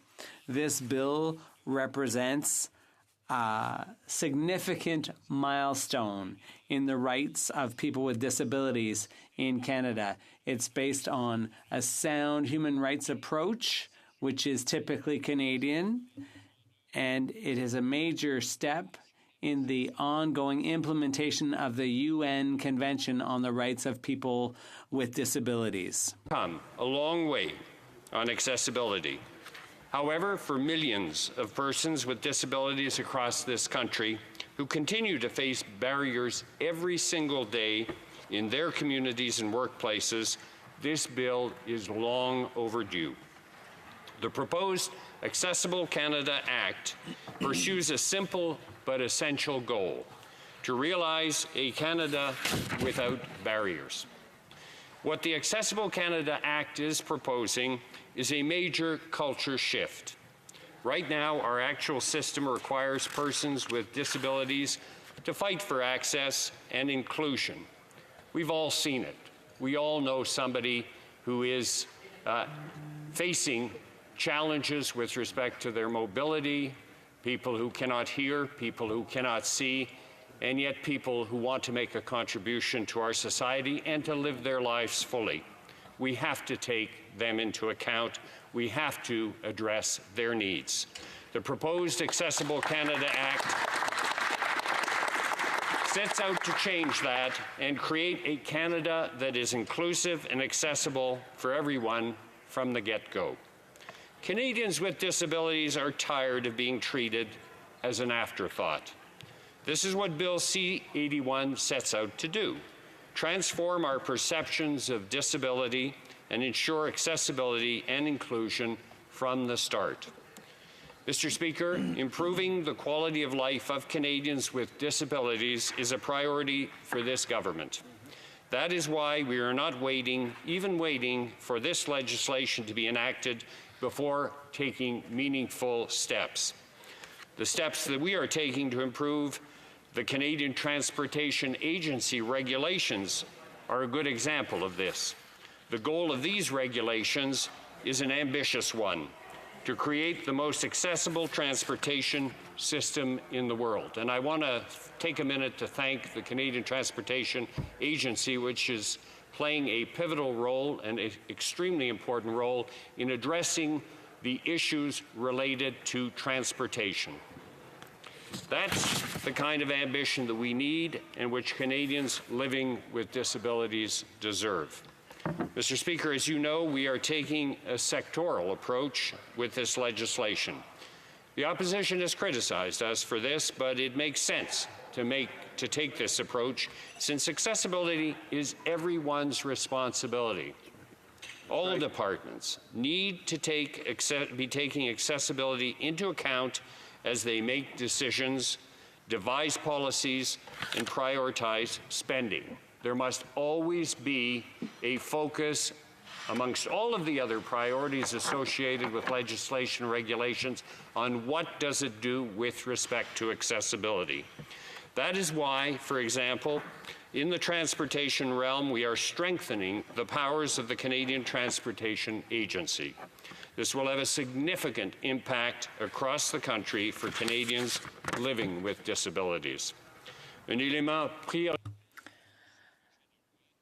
One priority part of this bill that our government paid close attention to is accessibility in the transportation sector. We are committed to protecting and promoting the rights, the fundamental rights of all people with disabilities by providing them with access to a truly accessible transportation network from one ocean to the other. And, Mr. Speaker, I can tell you that I take the train every week. I frequently fly. And sometimes I use other modes of transportation. And right now, we're particularly aware of the fact that those people who deal with disabilities face a challenging task, if not an impossible task, when it comes to the regular travel that we all take for granted. Now, in the transportation sector, which is a federal jurisdiction, service providers will have to draw up accessibility plans and reports, as well as implement the outcomes of this process. They will also have to consult individuals with disabilities when drawing up their accessibility plans, so that that community sees itself in those plans now and in the future. They will also have to make sure that they are implementing a true organizational and cultural change when it comes to accessibility.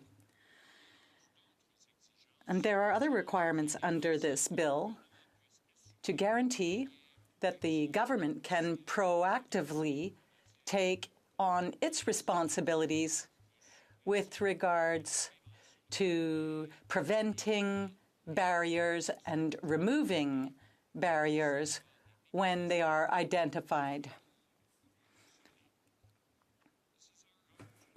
To achieve yet another historic milestone for disability rights for Canada. And I want to take a second here to speak about the incredible leadership of our Minister of PSPC on this particular file, as well as the leadership of our Prime Minister, who, for the first time in our history, has given the issue of accessibility the importance, the priority, and the urgency that it deserves. Accessibility and inclusion benefit everyone. The proposed Accessible Canada Act will not only improve the day-to-day lives of millions of people in Canada, but will also have broader positive economic and social benefits. Ensuring accessible workplaces and employment practices means taking advantage of a large and untapped and talented labor market. Making goods, services, facilities, and programs accessible means benefiting from the business of a major client base. Removing and preventing the barriers that stop persons with disabilities from fully participating in our communities means leveling the playing field so that every person can live a full and meaningful life. This is what Canada is all about. We now have the chance to address the systemic barriers and inequity that still exist today. The barriers faced by persons with disabilities are real and tangible. To take down those barriers, we need to get Bill C-81, the Accessible Canada Act, passed as soon as possible. We can't afford to wait. Persons with disabilities have so much to offer our society. They are willing, eager, and able to participate and contribute, and we need to insist on their much-needed social and economic participation. Absolutely. Nous avons l'occasion. Mr. Speaker, we have an opportunity now to provide a truly barrier-free and inclusive Canada. We have to do as much as we can as a Canadian government, and we have to adopt this bill as soon as possible. Canadians expect an innovative transportation sector. They want one that is safe, and they want one that is accessible. The purpose of this bill is to ensure that those conditions are met, especially in relation to promoting the rights of Canadians with disabilities. And Canada is a leader in this area. Today, we have an opportunity to mark history. In adopting Bill C-81, I would like to point out that we have been very open to all the proposed amendments, and in adopting this, we will be able to take one step more to an inclusive society where all have equal opportunities to succeed. No longer will we have a system where people with disabilities have to fight on a daily basis to get that basic access. Adopting this bill is absolutely critical in removing the barriers that people with disabilities in Canada face. We must adopt this bill as quickly as possible so that we can begin the work of having a barrier-free Canada. The real work will start once this bill has been adopted. And we have to do our part. And so, Mr. Speaker, I would wrap up by saying that I ask all members this. Who is facing challenges with respect to a handicap. You all know people in that situation, and you all know that they face barriers in this society that they shouldn't have to face. You all know that we have an obligation as a responsible government to do something about that. So I urge all of you to pass this bill as quickly as possible. The time has come, the discussion is over, and we have something that will be historical and important for all Canadians for years to come. Thank you very much. Questions and comments. Questions et commentaires. The honourable member for Edmonton-Wetaskiwin. Thank you, Mr. Speaker, and I thank the honourable member for his speech. And of course, as he knows, I'm sure, this bill is going to pass in about half an hour probably or less. If he's talked to his House Leader, I'm sure he's aware of that. A couple more speeches and we'll be at that point. And it's a good day for Parliament. And it's I've had the opportunity to serve with this member on Industry Committee in a previous life prior to the last election and enjoyed the nonpartisan kind of conversations that we had at that time, and very much enjoyed his speech. And he rightfully gave commendation to the minister, who's, I can't refer to her being in the House or not, but I can look at her and recognize the work that she's done, sharing her life experience to help people who have similar life experiences. And as I'm standing here, recognize our former Minister of Finance, who did the same thing for 10 years here in this House, using his life experience to inform his policy decisions. And so, Mr. Speaker, this is questions and comments, and so I'm going to sit down and leave this as a comment, thanking the minister for her work on this file, thanking this minister who just spoke for his nonpartisan speech, and in the spirit of this day, working together to create a better world for Canadians living with disabilities. I will end my comments there. Thank you. The Honourable Minister of Transport. Well, I want to thank my colleague for his comment. Indeed, he's right. We have had the opportunity to work together in the old days when I was the industry critic. This is before the last elections, and I appreciated working with him and his open-mindedness, and I think that we quite often agreed on a number of things, not every time. But what I really do want to commend to my honourable colleague is the example that he has shown to this Parliament every year by speaking about his son, about autism. I think that he has played an enormously important role in sensitizing all of us in this House.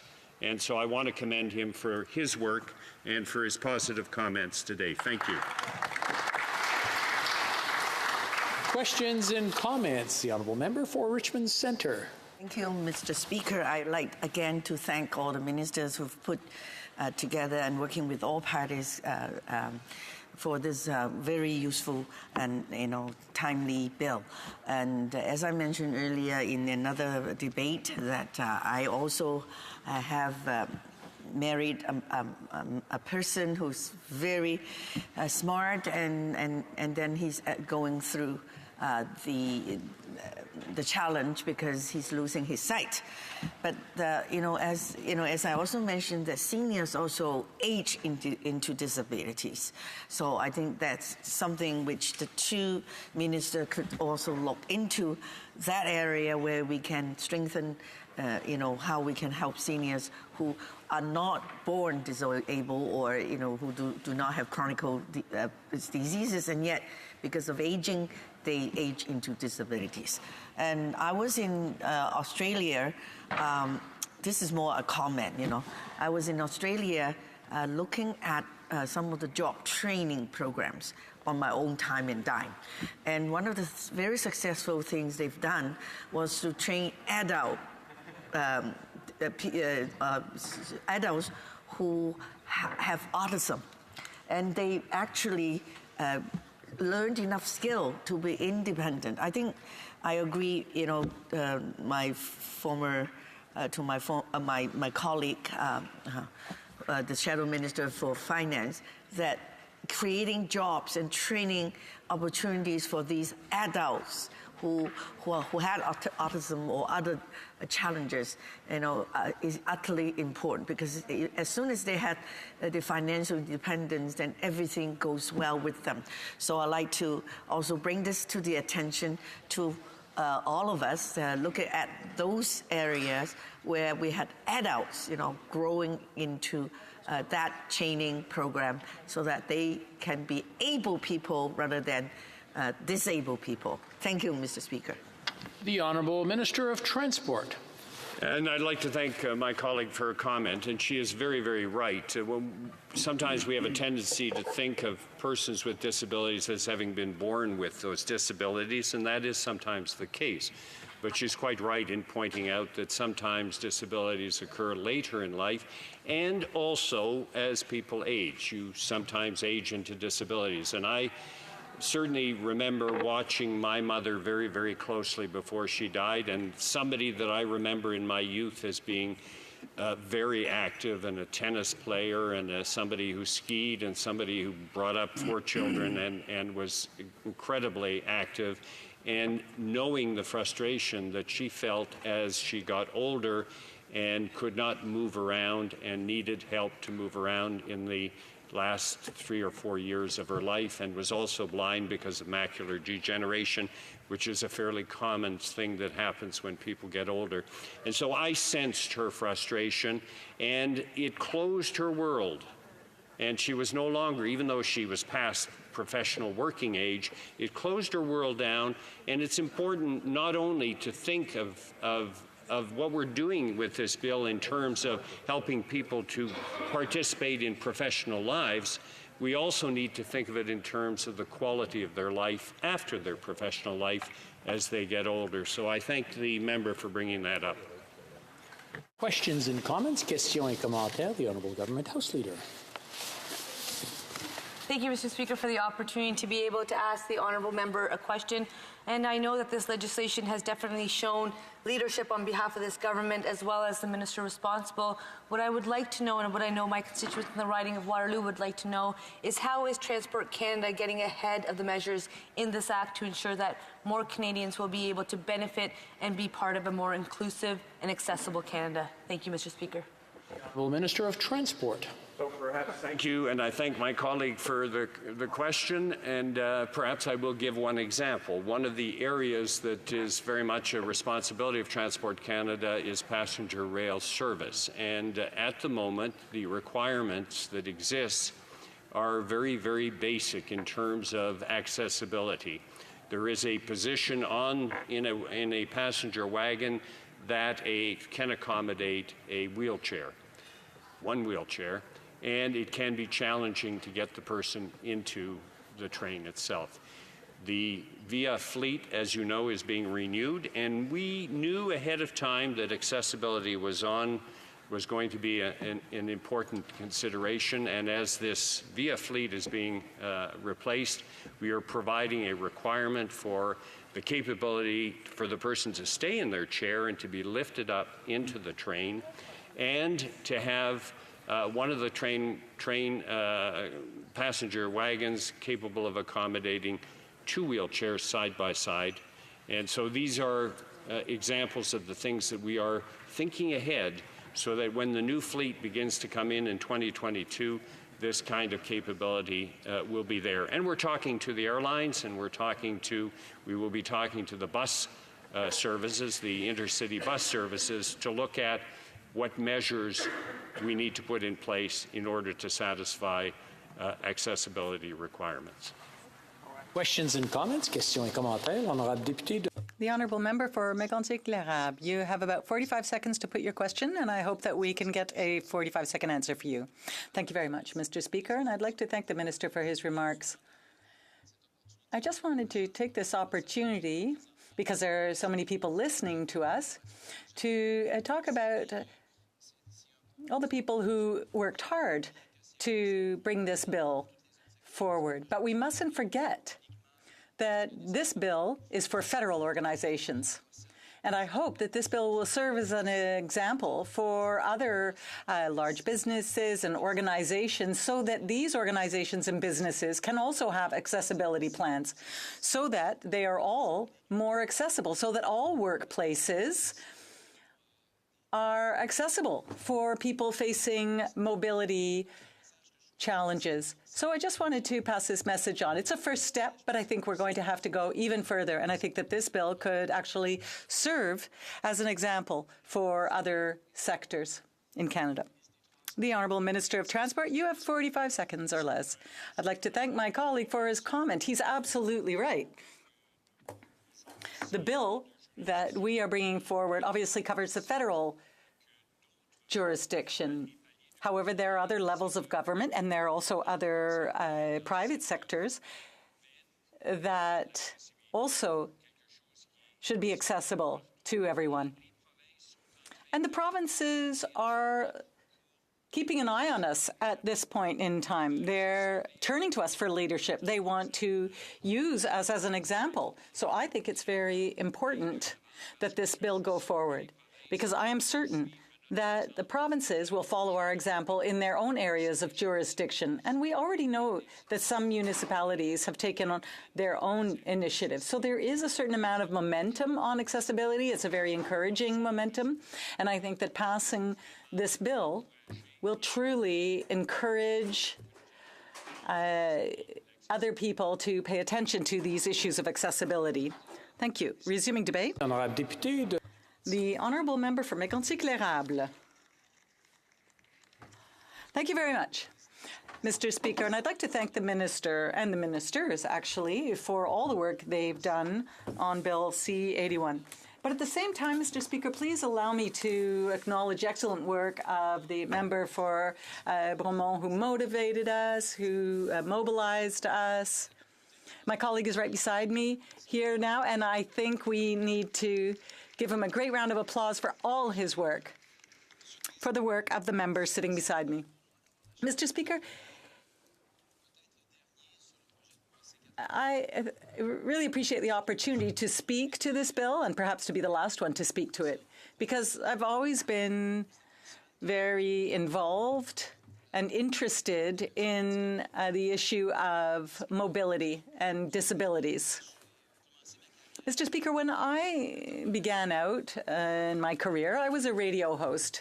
And the very first volunteer opportunity I had an opportunity to do was moderate a telethon. So we had this telethon for cerebral palsy. Now, I don't know if people remember this great cerebral palsy telethon with Serge Laprade, who for years was the one on an annual basis who hosted these events where money was raised for people living with disabilities. It was like the first time we saw this on the TV. Once a year, people who had a hard time doing the same things as us, we showed people who in their everyday lives needed assistance, who needed financial assistance as well from Quebecers, because I'll talk about Quebec, because I'm not sure if there was a similar telethon elsewhere, but Quebecers always were very generous. And there were more and more people who made donations, who contributed to this cause. And we weren't able just to help these people, but we also were able to raise awareness about how important it is to give these people access. In the beginning, these telethons showed people who had disabilities so that they could be pitied. We showed how difficult it was for them and their difficulties. People who have cerebral palsy often have a hard time speaking. So we had to really concentrate when we heard them. But Canadians and Quebecers at that time had a rather difficult relationship with these types of handicaps. But this telethon in particular, in regions like mine, we used to host it at the Caisse Populaire in a small location.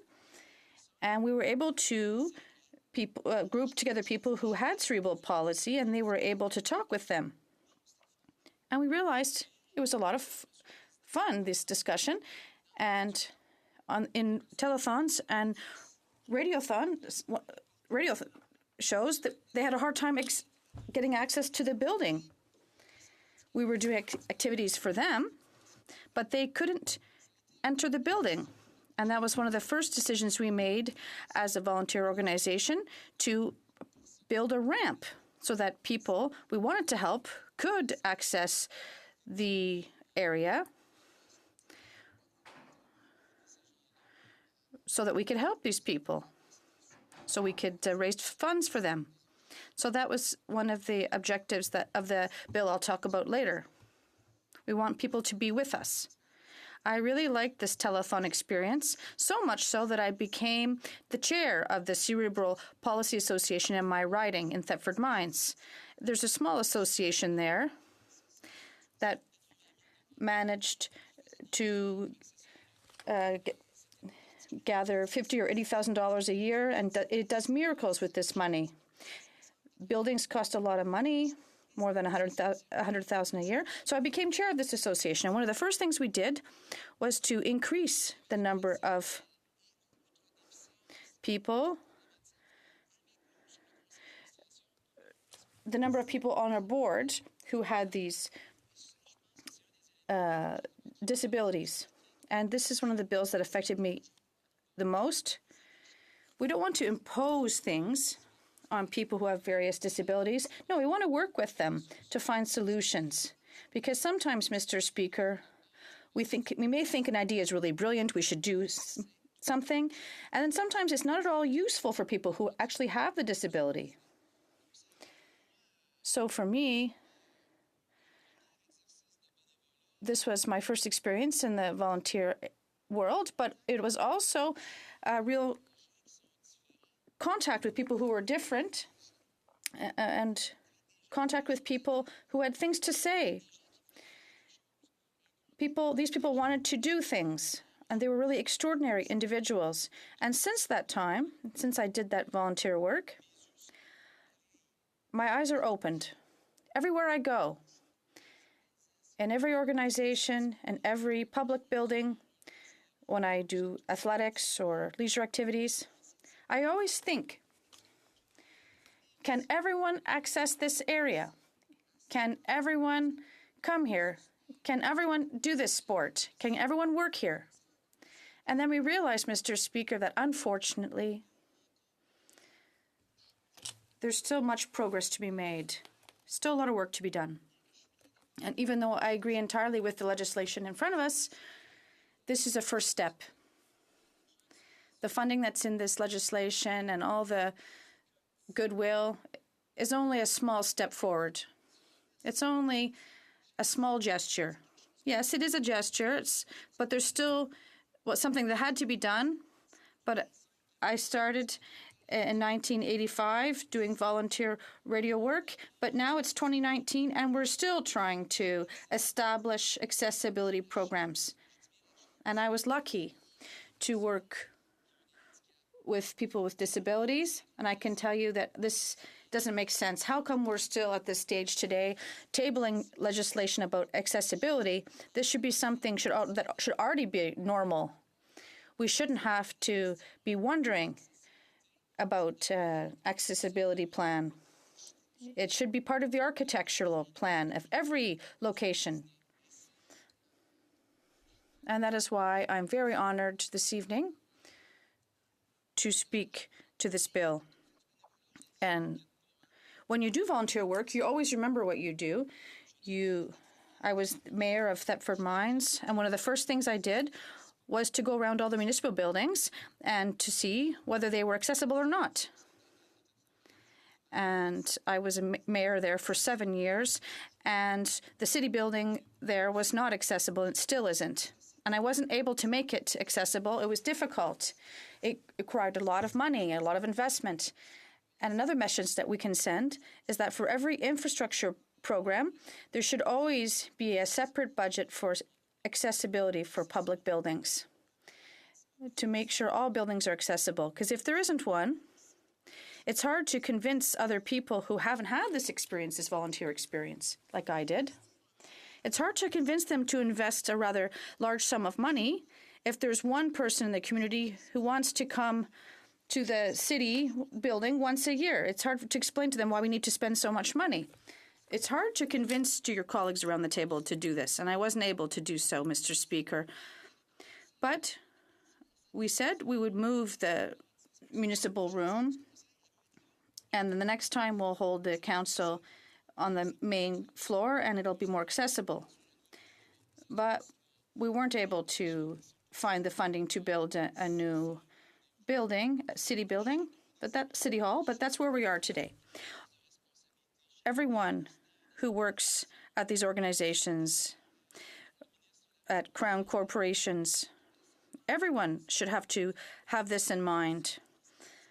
And if we start setting aside already part of our infrastructure budget to improve the quality of life of people who have disabilities, who can't access these locations as easily as we can, well, if we don't do this, we will fail. I'm going to speak to Bill C-81. This bill, well, some of the objectives for people who are watching, I'll remind you of them. It's very important. It's a bill that is going to gradually transform Canada into a country that will be an example, particularly for disability and application of standards of accessibility. We will have to respect and maintain these standards. Maintaining them is another area. Sometimes there's a subsidy and they make a lovely ramp, but we have to maintain the ramp. If there's a hole in the ramp after 5 years, well, wheelchairs can't get over the ramp. It's no longer accessible. We have to maintain things as well. It's nice to put money into things, but we have to maintain them as well. And that's why we have to be accountable after several years. This is a good initiative as well. All federal entities have to create plans and report on what's being done to make sure that it is implemented. And that's what I was asking the minister before I made my speech. It's nice to set an example, but that's just one step. This has to be the case everywhere, Mr. Speaker. We really have to make people understand our message. All Canadians have to understand, not just those who are under federal jurisdiction, all companies, small businesses, everywhere. This should be just natural to think about the accessibility of our buildings. Creation of an organization for accessibility standards. I always hate creating new offices and spending more money that's not going to be on the ground. But if we don't do this, nothing will get done. I don't want to create a vicious circle, but I hope this organization will be more concerned with what's happening on the ground rather than organizing offices. And I don't want people with disabilities to work in these offices, not just in one location. We really have to bear this in mind. We've supported this legislation, and we still will, because it is necessary. Obviously, we would have liked to go a little further. We would have liked to have been less permissive to the minister, and it should have imposed more obligations on people who will have to implement this legislation. We had suggested 60 amendments, and only 3 of the opposition amendments were retained. But I would hope in the future we'll be able to improve this legislation. There are still 57 good ideas that were not retained in this bill, and I think they're good. I think they are. And it shows that there's still work to be done, and it shows, yes, the next government will still have work to do on this, regardless of its political stripe. I'm not going to do a whole speech without saying that I hope we'll be here for the next government. It's hard to make a nonpartisan speech for 20 minutes, Mr. Speaker. People who know me know that. The Senate did adopt 11 amendments to Bill C-81, which greatly improved this legislation. And I think it is a step in the right direction. The Senate amendments, particularly, they recognized U.S. Sign Language, Quebec Sign Language, Indigenous Sign Language. These are key languages for deaf individuals in Canada.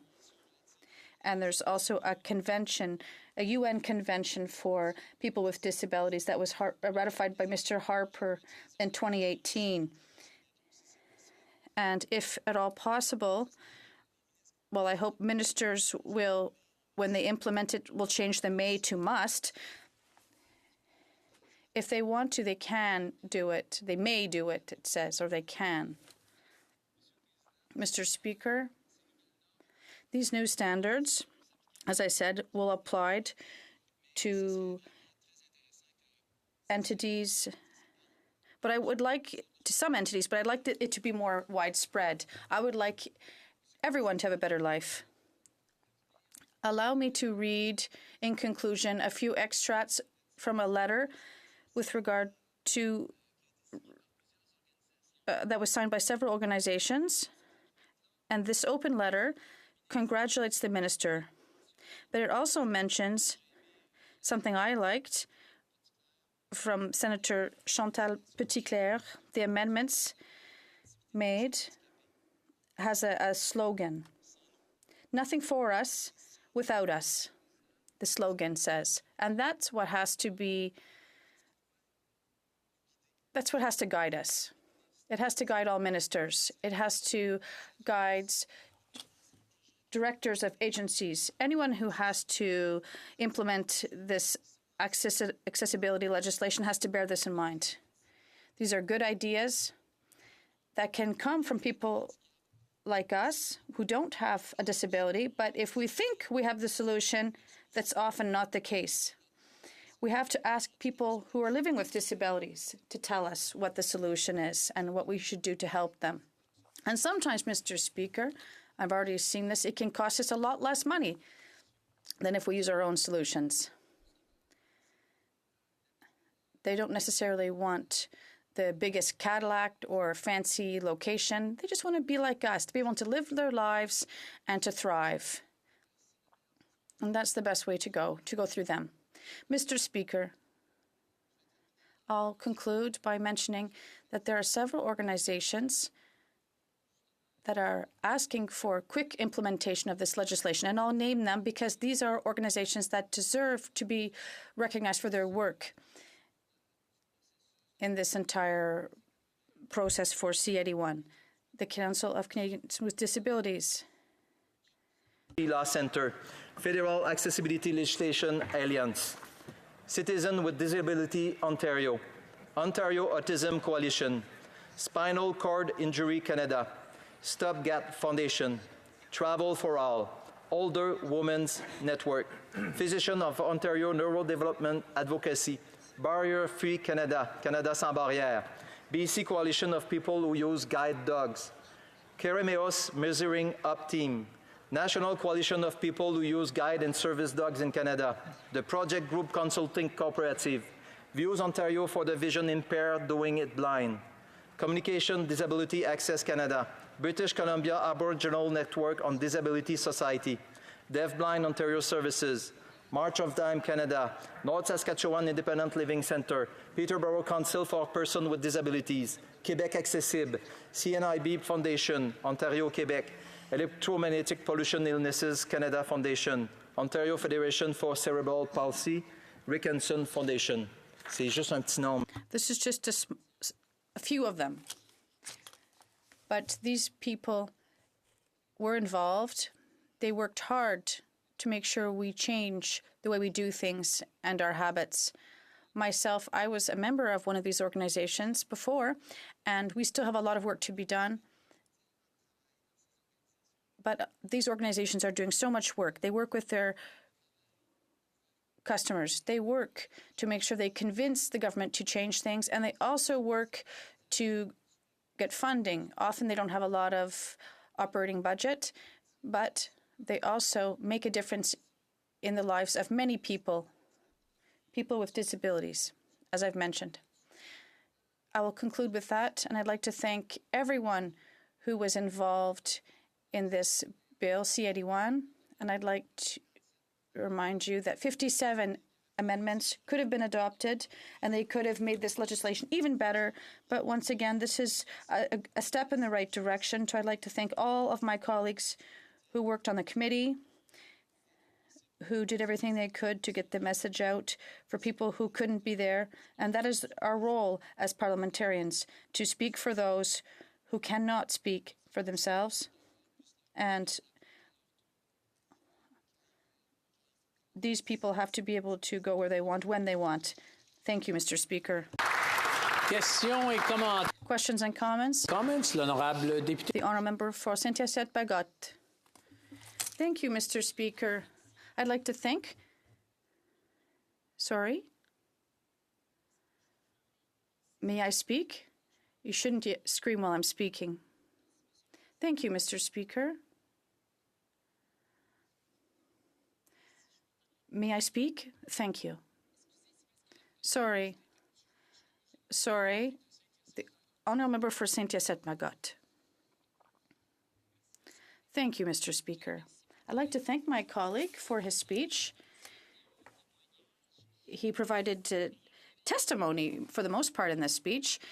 He spoke about organizations for people with disabilities, and when I was elected on the City Council, I was responsible for accessibility in my municipality, and every year people with disabilities in Quebec asked us to report on what measures were taken to improve accessibility in the municipality. We had to have an action plan with concrete measures, and I decided to create a committee with representatives from organizations, and they made me aware about the whole idea of universal accessibility. As my colleague said, it involves costs. And in these action plans, they didn't want to be excluded socially. They felt targeted. And in the whole idea of universal accessibility, we have to understand that what is good for a wheelchair is also good for a stroller or a person, a senior with a walker or someone who's just given birth. And we also realize, for example, when we make our parks safe, sometimes we put gates around them and they become less accessible. Sometimes we have patios on the sidewalk in the city and it makes our city less accessible. So we have to listen to organizations who represent people with disabilities. These are specialists in this area. And I'd like to pay tribute to the work of my colleague, the member for Windsor, Tecumseh. We were talking about the 57 amendments, but it was the work of my colleague who went to listen to these organizations who represent people with disabilities. She spoke on their behalf, and a few of her amendments were retained. But I'd like to talk about these amendments that were not retained that should be part of strengthening of this legislation in another government. The honourable member for Mégantic-l'Érable. I understand my colleague. She also worked in the community field and she was involved in this type of work. I won't talk about the 57 other amendments. I just want to get a message out. We all agree here on this, but it's important for each of these actions to be done in cooperation with people we want to serve. One of the things we did with these plans at the time, in Thetford Mines, we did the same thing. These plans were drafted for 3 years, and then 3 years we came back and we reviewed them, and we made them public. We made it public. We worked with organizations who represent people with disabilities, and then we realized they didn't want us to do everything at once. They just wanted us to move forward, one step at a time. And that's what we're doing here this evening. Thank you very much, Mr. Speaker. Questions and comments? The honourable member for Argenteuil-la-Petite-Nation. Thank you, Mr. Speaker. It's quite an honour for me to rise in the House to ask one of the last questions on this bill. As you know, I was Parliamentary Secretary with the Minister on this file. When I got the call from Cabinet saying, did I want to be Parliamentary Secretary for Sport? And I was told that that came along with persons with disabilities. And at the time, I had no real familiarity, but I undertook to learn. And with the Minister, it was the greatest experience in my career as a politician to deal with people with disabilities and consult them. And today's a big day for the Minister, but it's a big day for me too. I'd like to ask my colleague opposite, since all parties work together as a team, thank you very much. And the future of people with disabilities can always improve, as we have started to do with C81. Thank you. The honourable member for Mégantic-l'Érable. Well, it will depend on the willingness of the parties. I don't think we can take for granted what will happen, but we can build on what has happened, everything that's been done since 1985, everything that has been done to raise awareness among Canadians to the situation and realities of people with disabilities, and we can try to bring everyone on board. Questions and comments? The Honourable Member for Central Okanagan, Nicolas. Merci, Monsieur le Président.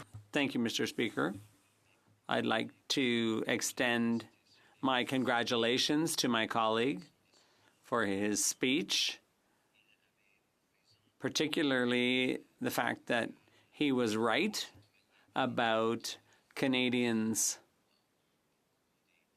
who have a lot of difficulties, particularly with disabilities. It's important that this bill will apply all across the country. Does the member believe that the government has drafted a bill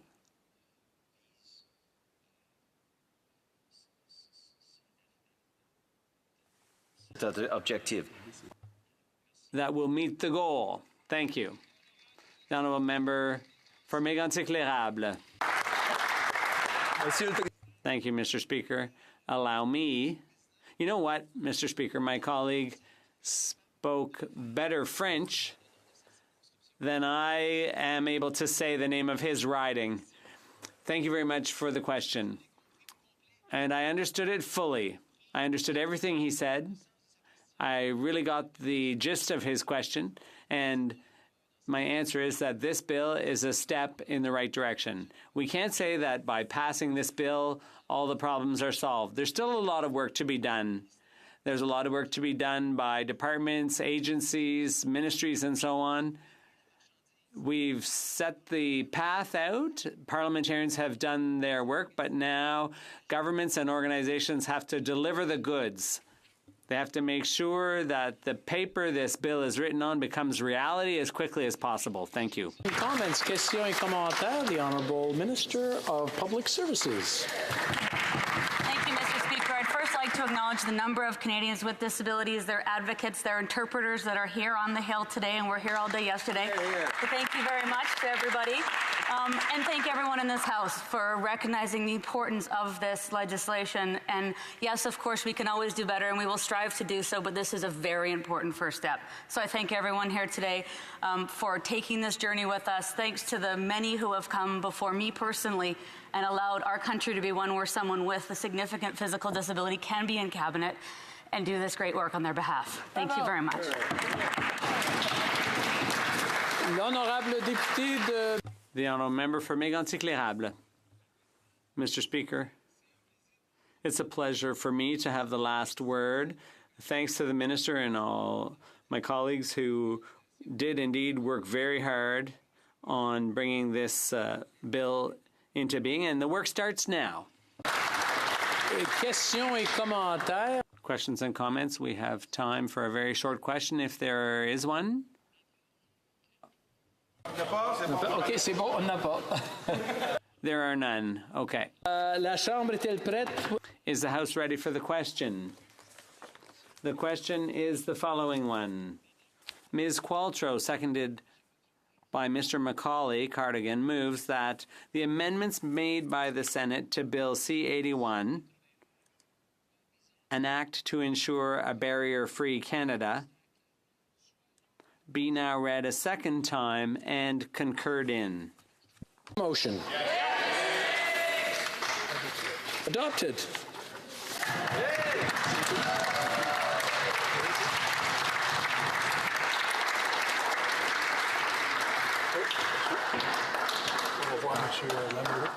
Okay. The Honourable Parliamentary Secretary to the Government House Leader. Speaker, I suspect if you were to canvass the House, you would find unanimous consent at this time to call it 12:27 a.m. To see the clock? Yes. Absolutely. Yes, good. Order. Order. In accordance with Standing Order 38, a motion to adjourn the House is deemed to have been made and seconded at this time.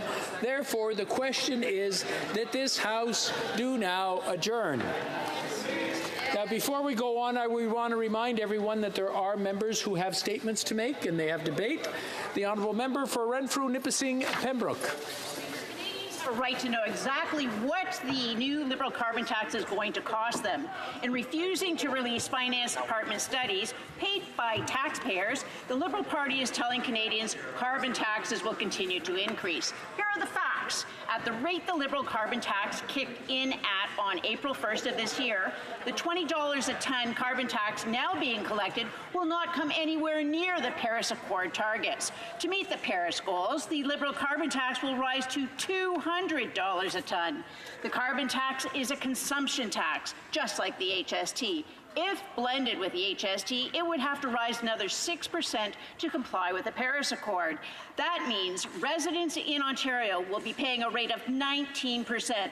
That's a rate of 19% on every purchase. With the bulk of the taxes paid by the middle class, it'll be average Canadians who suffer the most from the Liberal carbon tax. The member for Ottawa Centre uses climate change as an excuse for every bad policy her government forces on Canadians. The carbon tax is the best example. The same minister, after invoking climate hysteria, claims the rebate bribe on this year's tax return will compensate for the Liberal climate change carbon tax grab. Where is the compensation for the property owners along the Ottawa River who've lost their homes as a result of bad climate policy made by the Liberal government? The minister makes the comment, we're all in this together. Yes, we are. So let's talk about what's happening in the Minister of Environment's own backyard. New rules are coming that will make flooding on the Ottawa River a regular occurrence. Bill C-68, which is now before the Senate, will render dam operators on the Ottawa River powerless to protect property owners from flooding. Ontario Power Generation, OPG, looked at its generation portfolio in hydropower and determined that it, quote, would take an 80% instantaneous passage of flow as a principle for meeting the objectives of the new definition of fish habitat in Bill C-68, unquote. OPG modeled one of the outcomes of the legislative changes contained in Bill C-68.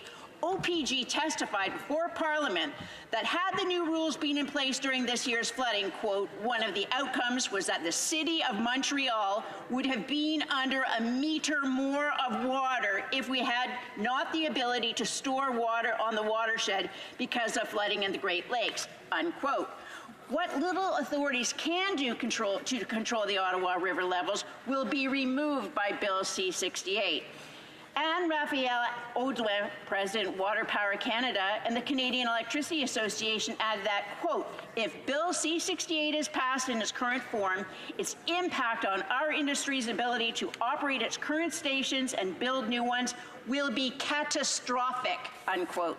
While the Ottawa River flooding issue is a shared issue for Ontario and Quebec, as well as the federal government, Ottawa has legislative authority over all works connected with the same or in or on the rivers, waters of the river. That definition is written into legislation that gives responsibility for the Ottawa River to the federal government. I'm referring to an act respecting certain works on the Ottawa River, legislation, I might add, that has been on the books since 1870. It's a given, and everyone knows, the historic flood of 2019 has resulted in unprecedented financial losses and expense. Flooding victims have suffered much hardship and are angry and frustrated.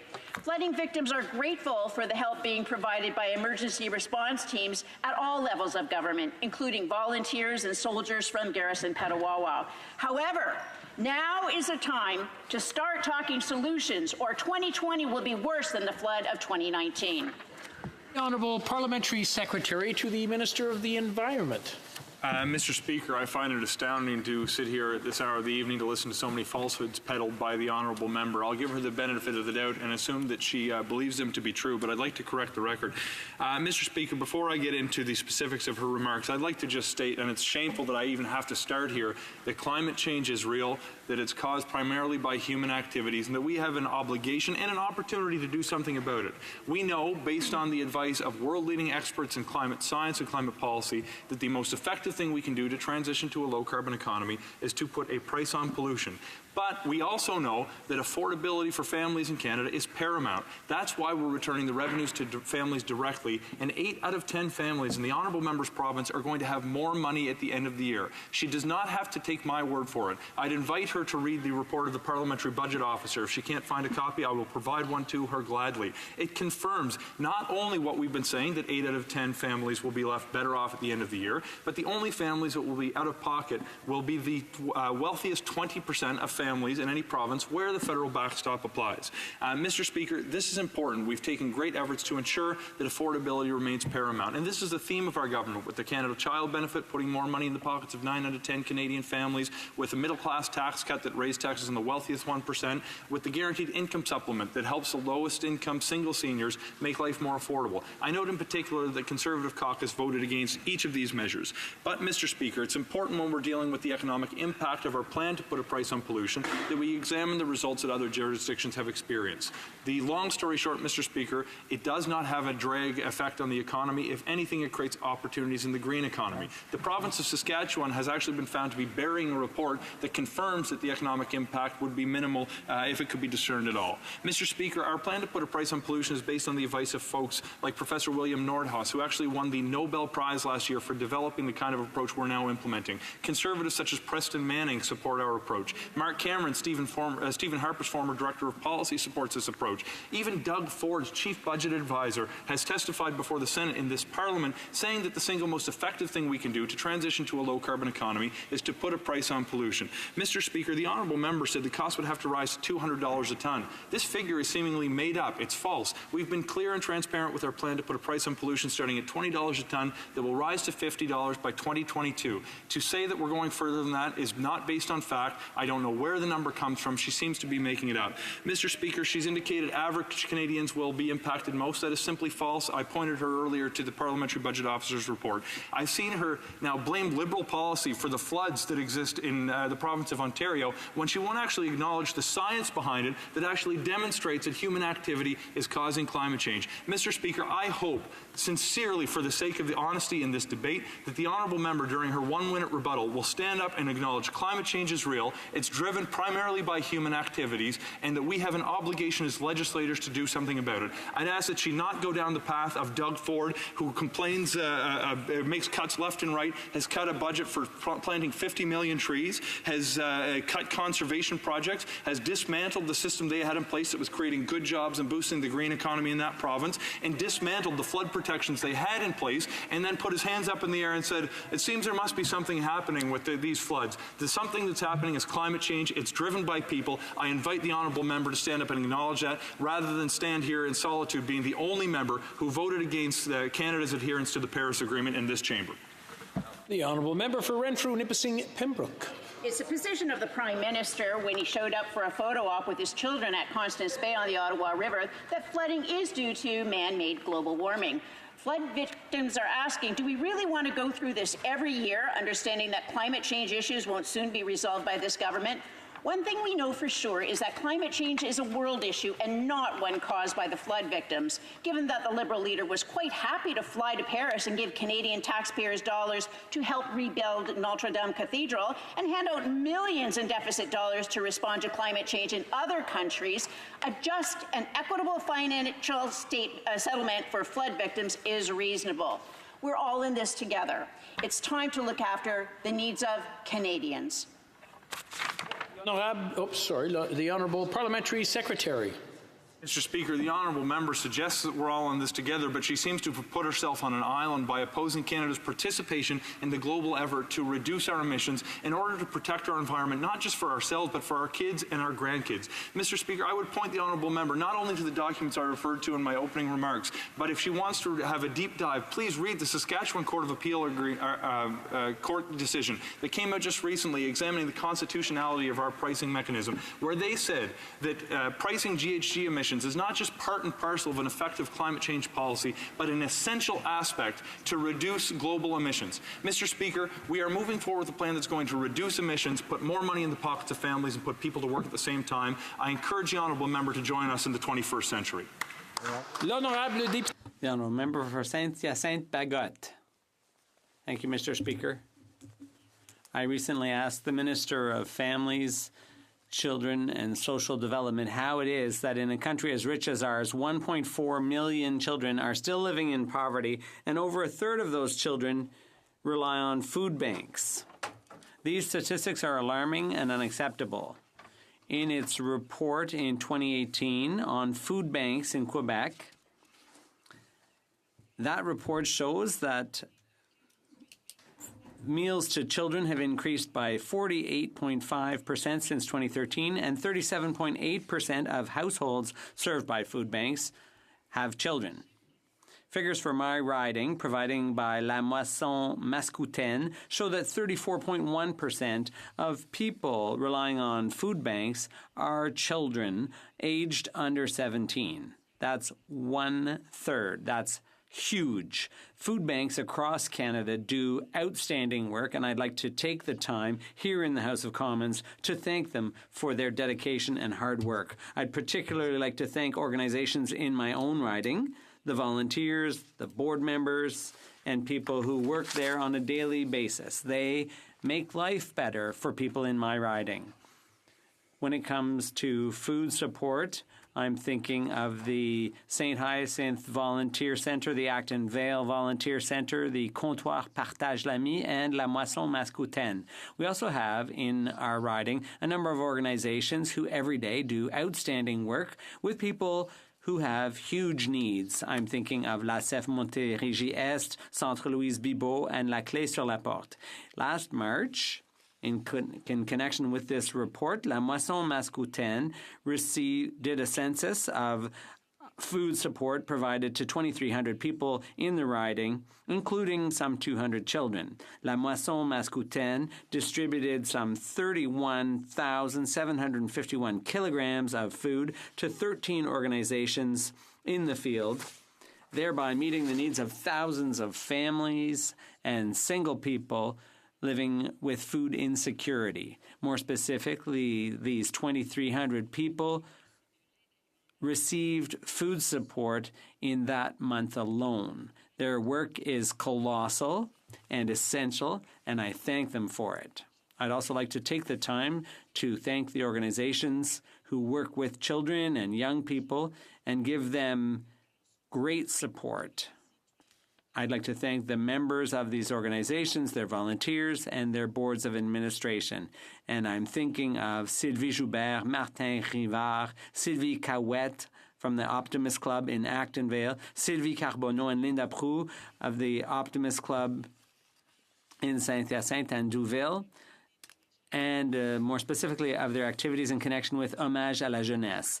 I'm thinking of the Centre d'Intervention Jeunesse des Mascoutains.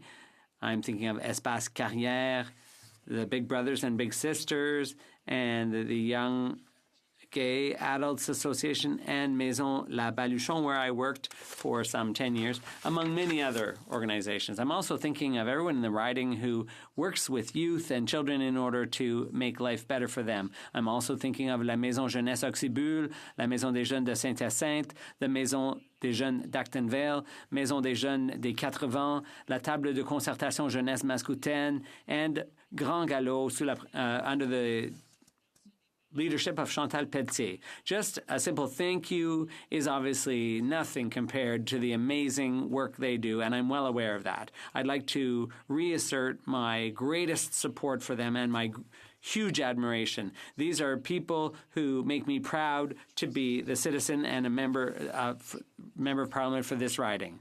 The Honourable Parliamentary Secretary. Thank you, Mr. Speaker, and I'd like to thank the member for Saint-Hyacinthe-Bagotte for giving me the opportunity to discuss poverty in Canada. To discuss the first ever poverty reduction strategy in this country. And we need to do that because, of course, poverty affects all of us, regardless of the socioeconomic circumstance we find ourselves in. Monsieur le Président. Mr. Speaker, poverty affects us all. Children, Canadians with disabilities, men, women, visible minorities, and recent immigrants, as well as Indigenous people. The unfortunate thing about poverty is that it does not discriminate. Elle touche les enfants, les aînés. Mr. Speaker, it affects children, seniors, Canadians with disabilities, men and women, visible minorities, and recent immigrants, as well as Indigenous people. It does not discriminate. The poverty reduction strategy commits to reducing real poverty by 20% by 2020 and 50% by 2030. But these numbers are never going to be good enough. Until it's 100%, until it's entirely eliminated in this country, no government has the right, let alone the opportunity, to rest on laurels. It has to work harder. We have to eliminate poverty in this country. And that is in particular for the issue that was raised by my member and my colleague opposite, the poverty that confronts children. No child in this country, no child on this planet, in fact, should live in poverty. And we're committed to finding and using every tool of government to eradicate poverty wherever we can find it in this country, and to work with affected communities, with their leadership, to make sure, whether they're living in rural Canada, on the coasts of Canada, in the centre, in cities, in rural communities, whether they're living on self-governing reserves, in provinces or territories, we must work together to eliminate poverty. The program Opportunity for All builds on a number of the flagship measures that this government has implemented and invested in since the day we took office. And we've made significant investments for children, seniors, low-wage workers, and other Canadians who find themselves living in vulnerable circumstances. For example, the Canada Child Benefit. It's helped to lift more than 500,000 people, including 300,000 children, out of poverty in Canada. Single mothers have seen their poverty rates decline by 30% since 2015. In the city I represent, the city of Toronto, which has one of the highest rates of child poverty in Canada, 52% of single mother-led households are now living above the poverty line as a result of investments we've made directly in their lives, in their children's lives, in the housing system, in the transit system, in the daycare system, in the healthcare system. We have made a profound difference, but we're not at zero. And until we're at zero, we don't have backs to pack, we have work to do and sleeves to roll up. We have also introduced the Guaranteed Income Supplement, which targets single seniors, primarily women, to make sure that women who didn't earn enough in the workplace and were discriminated against historically in this country over generations, we have made sure that their Canada Pension Plan and their Guaranteed Income Supplement is boosted to help lift that particular population out of poverty as well. There's now the Canada Workers Benefit, and as well we've made a series of other investments, including a $55 billion investment into the National Housing Strategy, which aims to lift 500,000 Canadians out of core housing need within the next 10 years. We are making progress. We are making progress beyond, I think, even the expectations of the parties opposite. We have made substantial progress, but as I said, the work must continue, and I can assure the member opposite the work will continue, because even though we've hit our 2020 targets a year early, that doesn't mean we can't get to 2030 even sooner. Thank you. The Honourable Member for Saint-Hyacinthe-Bagotte. Thank you, Mr. Speaker. I'm pleased to hear my colleague say that one poor person is one person too many. We have to continue to fight against poverty. I mentioned the organizations in my riding, and it's on their behalf and in their name that I'm going to continue to work for this, and that we never sit back and stop this work. I would like to hear the government, or I'm glad to hear the government, say that there's still work to be done, because there are 1.4 million children who are still living in poverty. So yes, what has been done is a step in the right direction, but we have to keep our goal in mind. Because what we want to do is eliminate poverty. And so we have to always keep an eye on the challenges that lie ahead. we have to make sure that in a country as rich as ours, no one has to live in poverty. So I'm going to put the same question. I'm asking the government when they will take that next step to lift people out of poverty.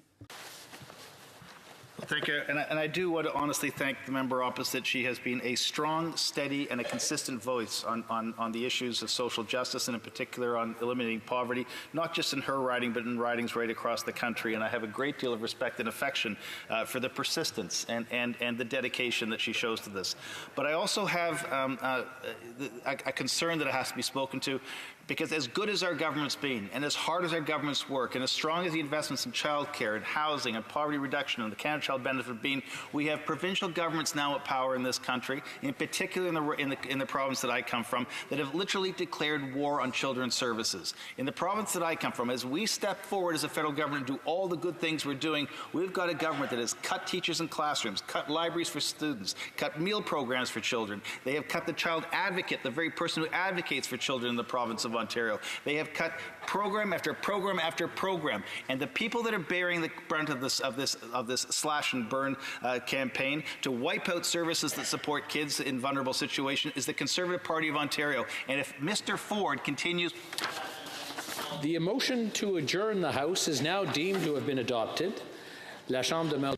Accordingly, this House stands adjourned until tomorrow, 10 a.m., pursuant to order adopted May 24th and pursuant to Standing Order 24-1.